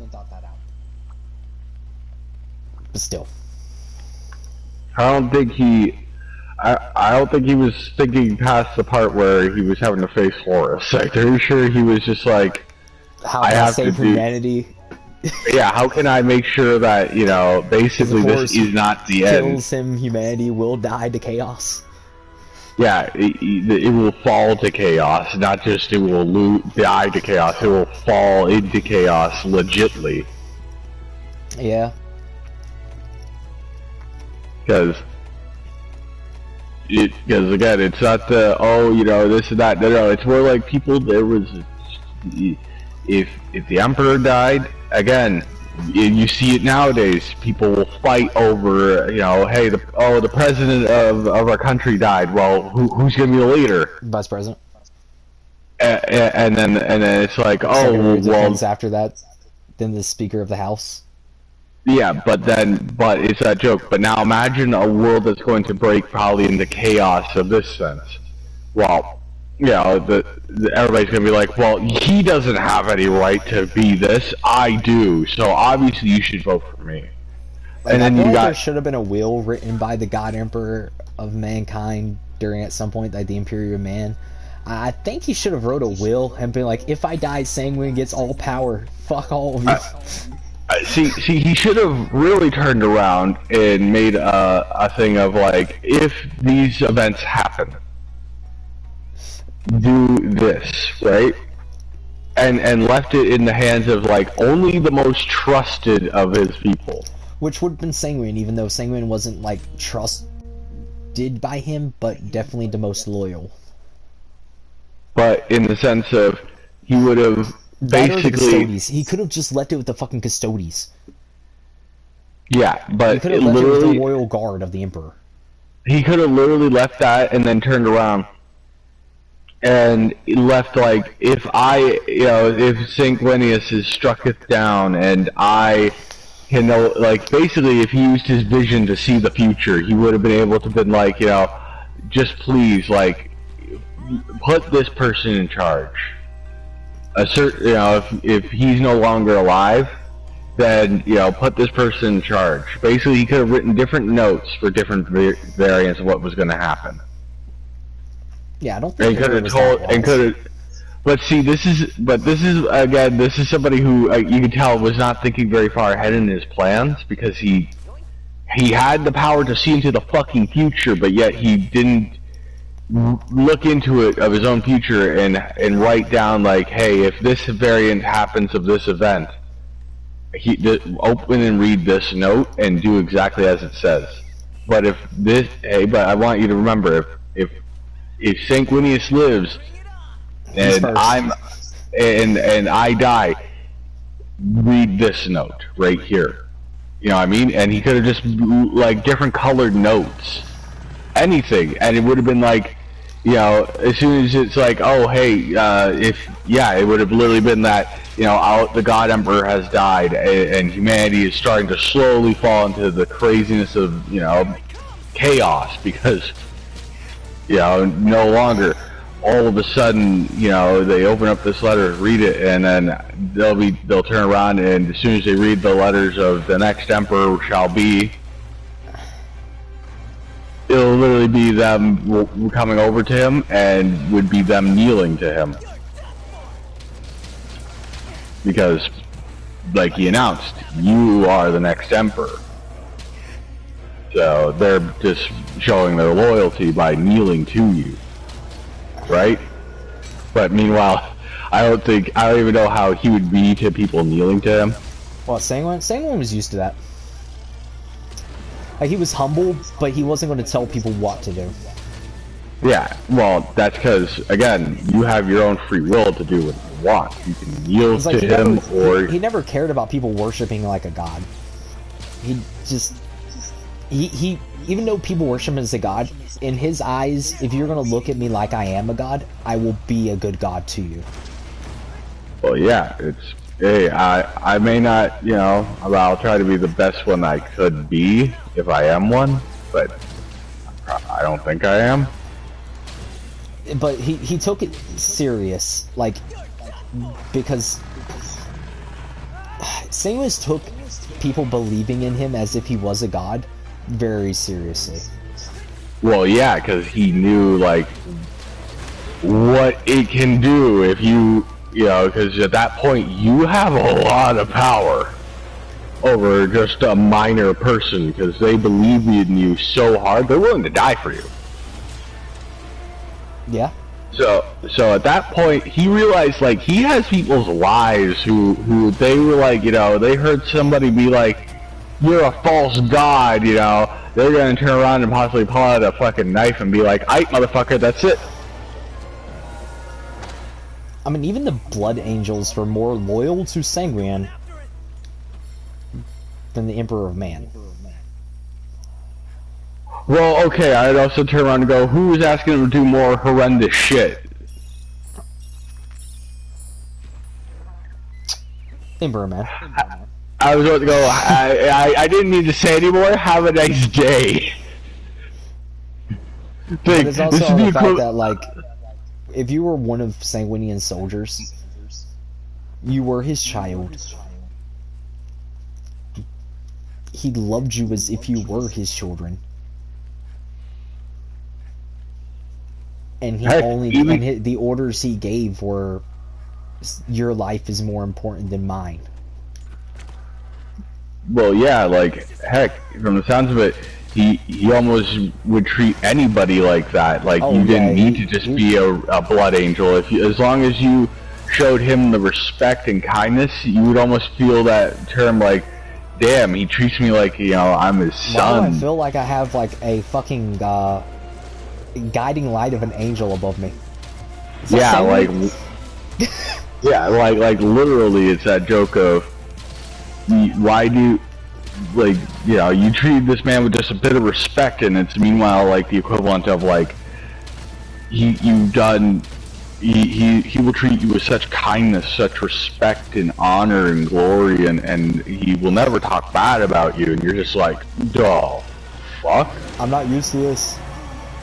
Yeah, that's how most people genuinely would be, is like, I am highly confused about why you were treating me so kindly. Okay, we're not going to talk about that, because I have no idea what just happened there. I'm pretty sure I just rolled underneath something I didn't see.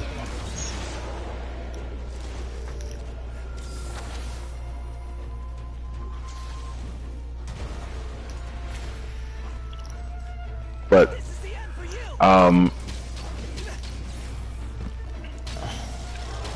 yeah, like, it just kind of makes you laugh. I wanted to break your head. Give me your head. Ah, I still can't parry that, dude. Like, I can parry a lot of stuff from Magnum Hollow, but I cannot parry that fucking one thing.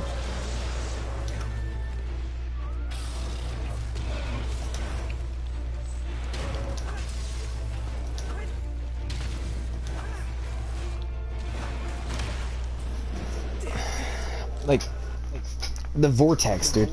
Can I just get the Vortex move on repetition so I can parry it? So I can learn the timing for it? Okay, now I'm really angry. But I just kind of laugh, though. It's just like, I just kind of laugh. It's like, the joke, the Emperor of Man realized what Sanguinius was and never feared him. No. He was There's no reason happy. to fear Sanguinian. No, I think he was happy. What? That Because the Sons was literally the epitome of an angel?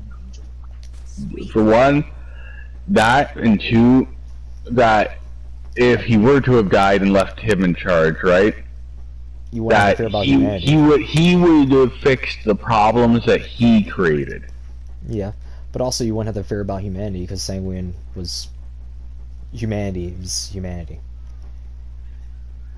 They're my children, basically, was Sanguine, so. I shall help them as much as I can.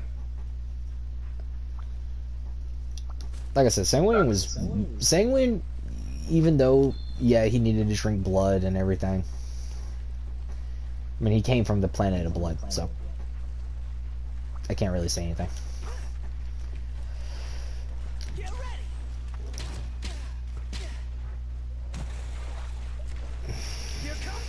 Also probably being one of the most iconic... Okay, so I can jump over it. But what's the timing for the actual vortex in general?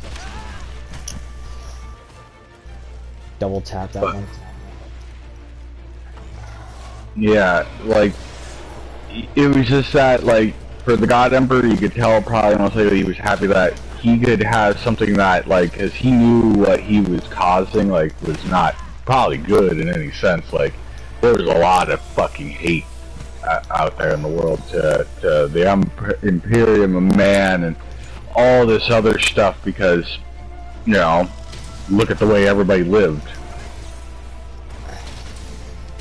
Literally everybody who thinks, you know, oh, everybody's either a space marine or lives in high... No.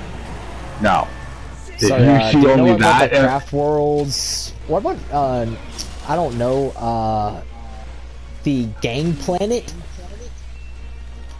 So, here, hold on, Necromunda? let me... Here, let me turn around and show you this chart here called the chart of basically Warhammer. And usually any of their things, okay? What about the slave mine planet of up Agora? here we have the royalty and all that, and like some of the nobility things that you the commoner will never see. Okay, like in the sense like you will never be one of these. Nothing personal, buddy. But okay, now here let me go and turn around and show you. This is you know, this guy here who, you know, shows basically the lines of it. You would be possibly like most people, a common Joe, and a common Joe in that universe. I mean, are you willing to go to war? Like, if you're not willing to go to war, I mean like a common Joe of like any of the other worlds that Yeah, you but are you mentioned. willing to go to war? Because if you're willing to go to war, you can be a part of the Asteris Militarum? The military, basically. Which still, you think, oh, I'll just fight and earn my reputation there and become No, a. you're treated better than the average Joe, We did it! but you're Yeah, still you're- cannon fodder. Yeah, you're still like, you're probably gonna die, and even if you don't, you'll eventually die. You're And probably going to if- be treated better if you were born in like Necromunda and you just joined a gang in Necromunda. I'm pretty sure the gangs in the hive city of Necromunda would treat you better. Actually, I know for a fact they would. Well, my only joke to it is, here's the reasons why they treat you better. Because if You're they not treat you cannon better, fodder. That's one. hmm? You're not cannon fodder to the gangs in Necromunda. That's one. Well, yeah. For one, you are not cannon fodder. You to anybody who thinks that, no, you're not. You join basically like how think of the gangs in there to be basically sometimes like the mob families, right? Yeah, you are part of the family. You're part of a family, meaning that if as long as you protect the family, you know, basically think of Italian. As long as you are willing to take a fall for the family, you are guaranteed for life. Okay, so now we're going to count my materials and see, do I have enough to craft every Magnum Mallow weapon? But Okay, I already have the bow, so I'm good on that one. I know for a fact I'm good on that one. I don't need to make the bow. So we're going to start. Great sword. Crafted. Long sword. I feel like by the end of this, I'm going to hate myself. Great sword. Or long sword. I only have 10 scoots in total. Do you think I can craft all this with 10 scoots in total? probably not. And then in which case, oh god. I have to join you on the grinding for that. I kind of just queue up that moment from Gears of War that I remember. Not everything requires what? scoots. So What's that big guy that's coming towards us? Grind! not everything requires scoots. But for the love of God, does a lot of this require scoots? Like, this just 4. It takes 4 for the. What does the gun lance require? So that'll be the end of my scoots if I make the gun lance and the lance. I need 4 for the hammer. I need 2 for. So that's another 6 I need. That's 7 more I need.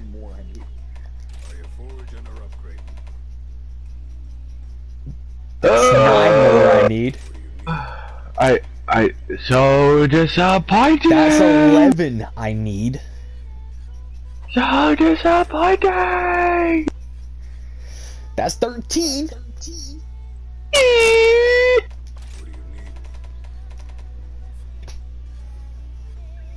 Okay. I just need 13. I don't need to check bow because I already have the bow. But Okay, so what's the more important weapons in this to make? can you make is there an insect glaive? Yes. Because I was thinking, because imagine you have insect glaive explode, like the staff explodes. Oh yes, like, I do, because the Magia is really good. Then the explosive. But the Magia has more blast buildup than Magnum Allos. Yes, but aren't you using?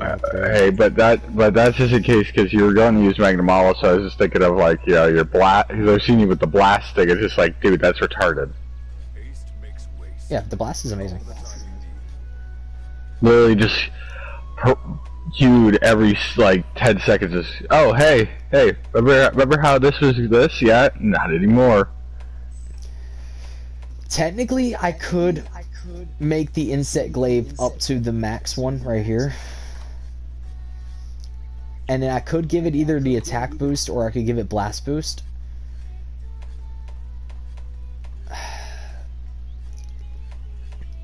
Which is going to take 1 of my plates accommodation plus also 10 points of. Okay, I'll make the insect glaive because the insect glaive is actually decent. Other than that,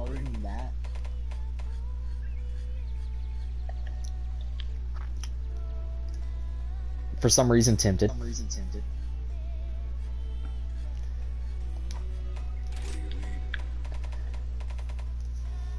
Do I have enough to make? Okay, I do have enough to make this, and I have enough to make this, but that will only leave me with 1 more scoot, which nothing else requires, only 1 scoot. Because let's see here, I've already made the sword and shield, which is pretty good. I've already made the dual blades, which are pretty good. I made the great sword, which is pretty good, the long sword, which is pretty good. I have not made the gun lance or the lance, but those don't matter as much. The hammer doesn't matter as much. That's actually good. Sonic barrier, attack and defense up, and health regeneration.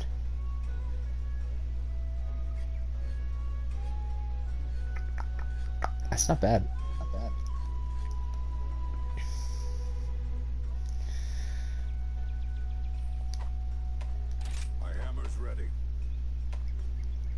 I made the insect glaive. I have the bow, the heavy bow gun, the insect glaive. I have the great sword, long sword, sword shield, dual blades. I just need to make the lance, gun lance, hammer, hunting horn, switch axe, charge blade. Out of all of these, I'll probably make the charge blade and switch axe first. And then I just need to get more scoots.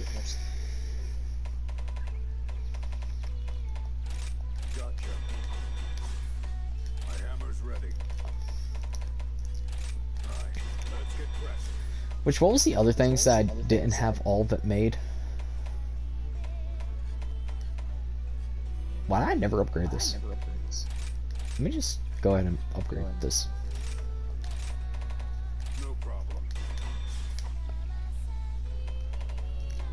Okay, I'm back to checking to make sure. So, I never made that, but that's fine.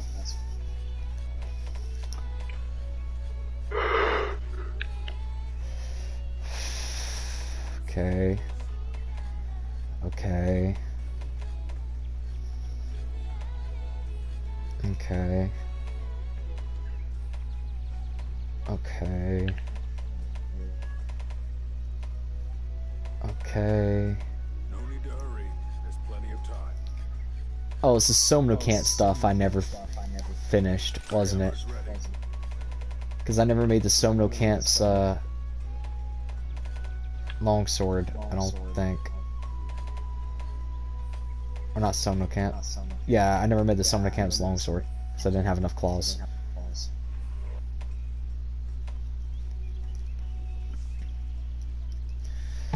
Alright. Take good care of your gear. The insanity. Because I've already hunted it with every weapon. But now to point out the problem. So, the joke behind this is that the Magnum Hollow, I do not think, yep, does not take blast damage.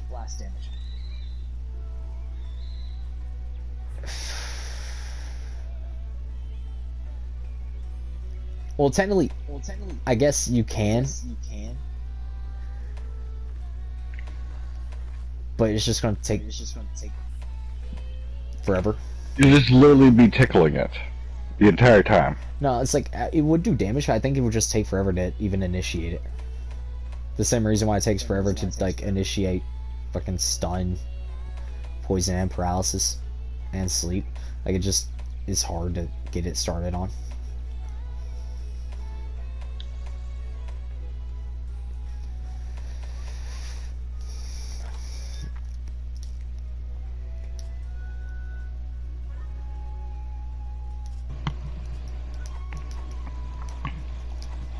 But, yeah, that's the joke. And also, guys, the next creature I'm going to hunt in my videos, just so I can go ahead and, like, explain this.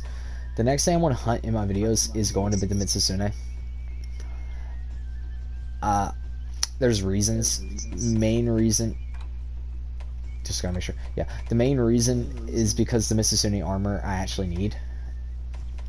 Same reason why I need the Rathalos armor, and I need the Agenov armor, but... out of all of them, the Mitsusune is what I need the most. I'll be here if you need me. And the Mitsusune has pretty decent weapons. Are you foraging or upgrading? And also, I really like how Mitsusune weapons look. So, Hey, well, at least you're not going to be hunting Xanagra, you know. I will. Not next. I will. Main reason why is because I want the Mitsusune stuff before I fight Xanagra. Even though the Mitsusune armor will not be good against Xanagra, I just want it before I fight it. Also, Mitsusune. The one thing that I'm probably just going to use Thunder against, even though, and you can point this out, dragon damage does a little bit better on one part, Thunder does the most all the way around.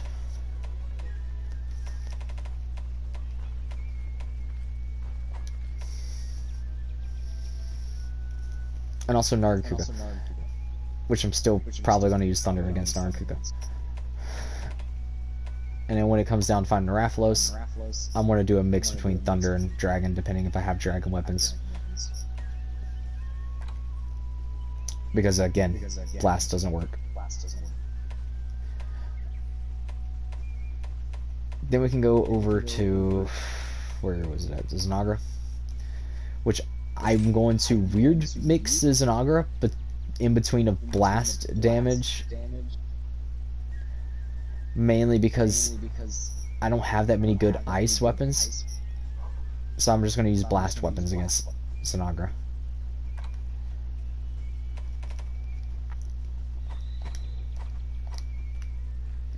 And I do have access to the next form of stuff, so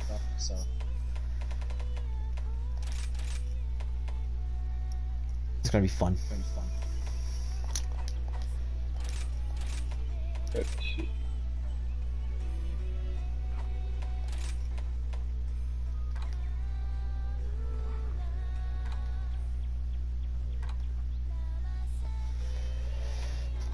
It'll be fun, you know, here and there.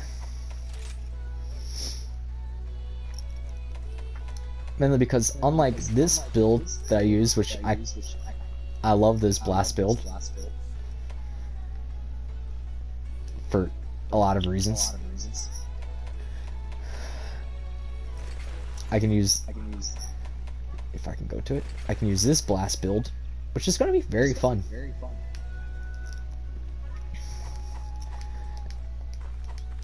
Before you wonder, what's the best for blast and low rank, because I'm not going to do high rank yet. You know, like, I show off a few high rank, I haven't done anything in high rank. We're going to go over all the way to it, because I know there is one. Not blast resistance, plunger, fire, affinity, paralysis, constitution, defense, not bombarder. Critical aim, jump, leap, dragon attack, blast attack. Here it is, jelly. Haste makes waste. If you get the jelly armor on, this shit just turns funny.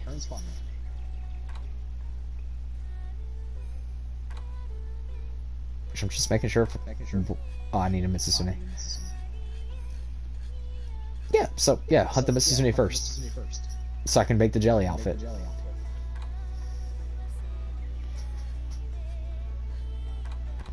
Which I'm keeping cute jellies just to make it anyways.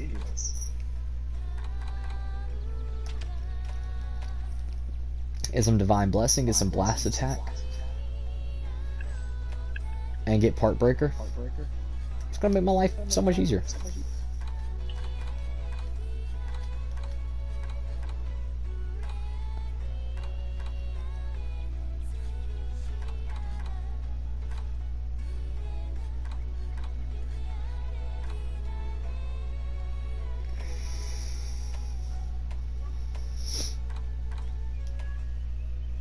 But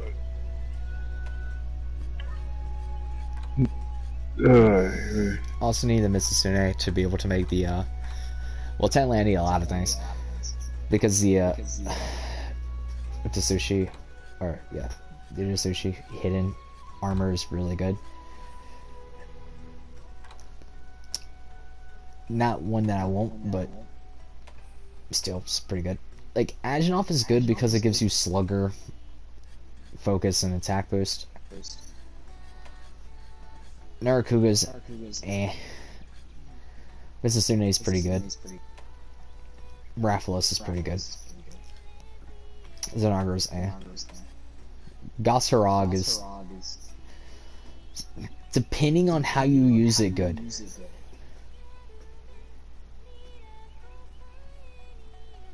Like, it's a highly depends set.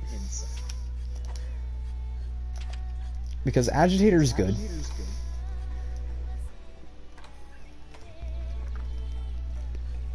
Critical draw is whatever. Alright, it's your draw attacks.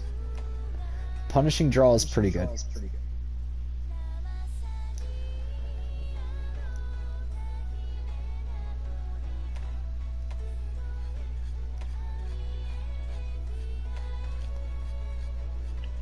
And I'm gonna admit, this works best if you use a weapon that can do a draw attack and does already do stun.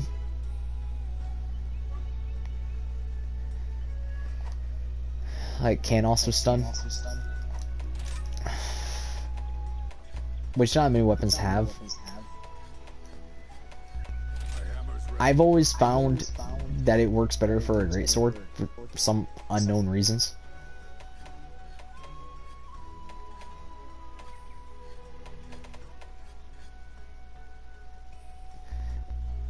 Especially since, like, you can just put on a really decent greatsword and just say screw it.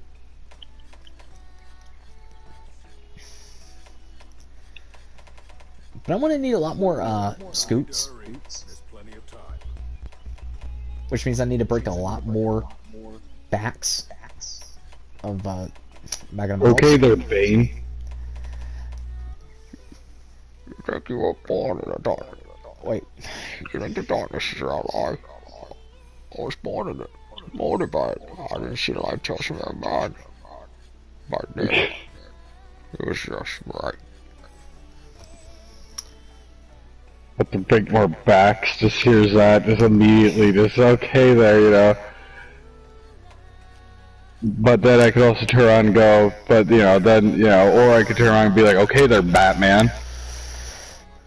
Justice. Justice for Gotham! My hammer's ready. Alright, now, I don't know if Wyatt's getting on, but we're probably just gonna kill some Magnamalos. If he does get on. Yeah, I just tried to get to a certain point, and then I was gonna leave the runner still. Oh. Also, we're going to see a Switch axe we have not seen in forever. Oh, and it is 1 in the morning, everybody, so just fair to let everybody know, Star Wars, the old one of, what was it, The old Battlefronts. the old Battlefronts basically just came out. Which, Should be on PlayStation. by the way, I know it's just my volume being aired right now. I want it to be multiplayer still. I think it is, though. You know how they do remakes. Yeah, there's a possibility, probably, but who knows? And I don't want multiplayer for the multiplayer battles. I want multiplayer conquest. I'm hoping that that's the thing, 'cause this show is just gonna be like, yes.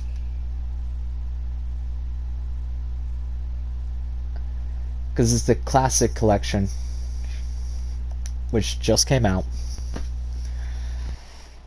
for not much.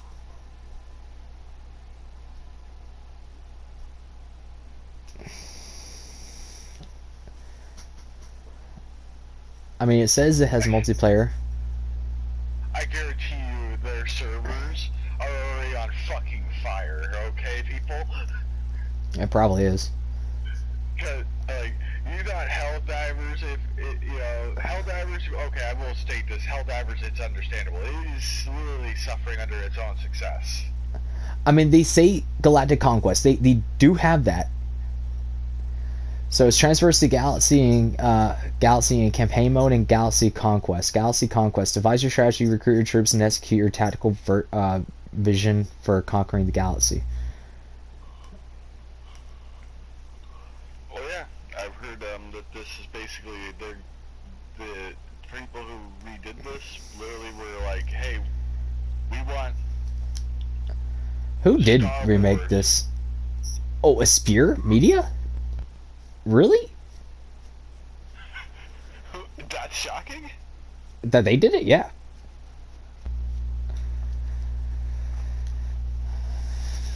I mean, I love how it's already got a fucking nearly 5-star review. It's- It's only been out for like probably an hour, and it's already got 715 ratings. What the? dude, hold up. That's more than when I clicked on. I clicked on it at 363. Yeah, like this is exploding already, people. This is insane. I mean, I know people that still play this on computer, me included. Yeah, no, but this is insane that this is like going this hard. Like everybody's like, we need to like own this. We need to have this.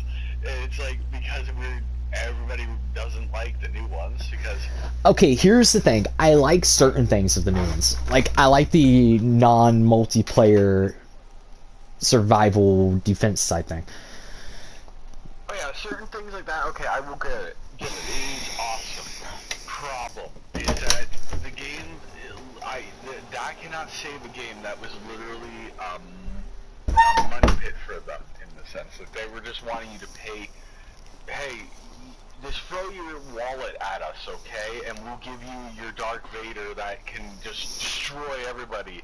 You want your Palpatine to be like, basically Sith lightning, I am darkness. You throw your wallet at it. I am the dark side of the Force.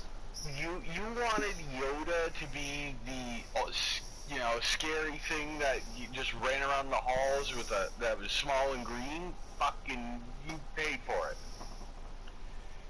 It ruined the game, made it unfun, and if you were not paying, you came in, you paid $60 or whatever to play the game, doesn't really matter. You came in facing people who had paid retarded money. Dude, I remember playing it when the game first came out, guys, where everybody that did pay for like the Advanced Edition that got the DL pistol, basically Han Solo's pistol, that's all you saw.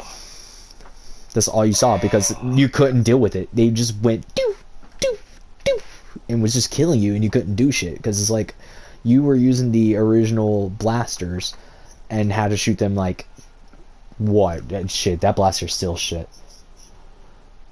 Like, it's what, like almost 20 hits? Yeah, and these guys, I know exactly what you're talking about. Then they nerfed that. Yeah, after they made it so you didn't have to pay for it. They had to go in because they were like, oh shit, well, people are complaining, well, why don't we just make it for free, but we'll nerf it down as well, because, you know, obviously, nerfing something this powerful deserves to go free to everybody. Like, that already teed off a lot of people. Then they made people want to be like, hey, do you want to have this ultimate card so that way your Darth Vader could force choke from like a couple miles away? oh, you mean back when the fucking that force choke would literally go through the map and through buildings and get you? Yeah, like you're legit talking about Where the Darth Vader, where the Darth Vader, when a person spawned in as Darth Vader, they wouldn't even move. They would go where they spawn and just force choke, wait for it, force choke, wait for it, force choke, wait for it, and they would not move. And they would just get like another like 60 to 70 kills before anything even happened. You mean that time period? I had buddies who legitly wanted to go and play the hero v heroes. Dude, Darth Vader was broke even then. I don't know. I had buddies wanting to go and face it, and I told them no. But these are differences. These guys had paid money to get their guys up to a certain point. I was starting from nothing. Yeah, I played the game starting from nothing. I still hated it. Yeah, no, but I was like, I did not. I already have faced these Vaders and basically all the heroes. Wanted to go and face on regular already, and all of them had like purples, okay? And here's my buddies wanting to go in and face like a 4v4 sometimes thing of these two. Yeah. It's like, excuse me, I'm not going in there to fight, you know, a Palpatine, a Vader, and a Darth Maul, all with the most broken cards, and meanwhile these two die, I'm screwed. Yeah. Like, anyways, I never had fun playing as them because as soon as my gameplay went with it was as soon as people heard we have this person out on the field and everybody else would hear, watch out, they have a Yoda or an Obi-Wan out there, and then it immediately turned into everybody turning their guns and being like, I want every weapon we have to fire upon that man, and you die. Yeah. I don't know how the players actually did it, but that's why I was like, I'm just gonna play as a clone. I mean, Like a stormtrooper or a clone, it doesn't really matter. It was funny watching me play in that game because I would just be like, I'm just gonna go up there and not move. Meanwhile, me, I just played just to have fun because it was just like, hey, it depended on like what things you were doing. Because me, I prefer the Clone Wars. Yeah, Clone Wars was better. I like playing against my droids. For one, I love the droid talking. Roger. Because some of their voice lines in that were just like, yeah, this is exactly what I could imagine them to be. Oh, you know. Oh no, we're losing. Is that a Jedi? Quick, blast them! But versus the stormtroopers of the Empire, who it's just like, you know, rebels. And then that was literally it. There was no there was no comedicness to it, you know.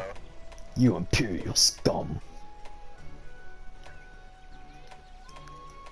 I have a bad feeling about this one.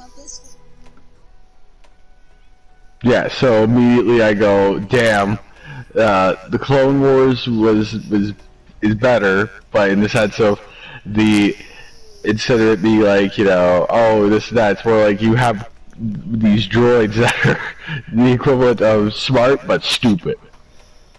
Oh. Oh wait, no, I don't have access to this yet, or these ones yet. I still have to use the old ones. It's fine. Put on this. For this one, yeah, that's fine. Let's see here. Charge blades. Kadachi, I guess, still.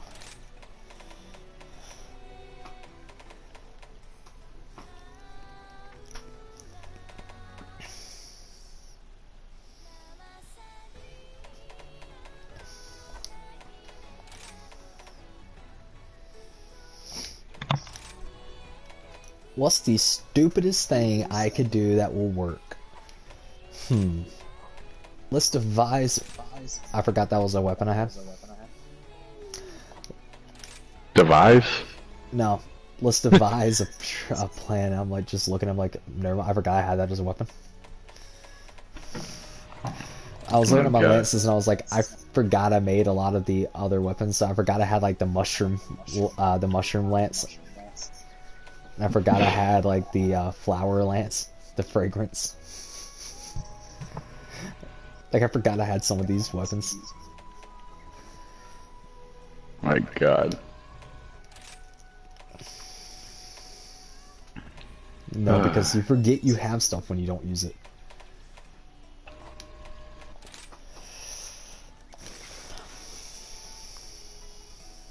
That's 120/15.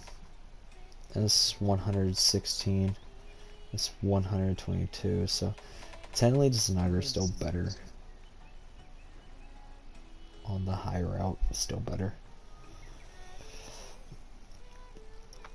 Oh yeah. So, what's your thoughts on the Star Wars: The Force Unleashed games?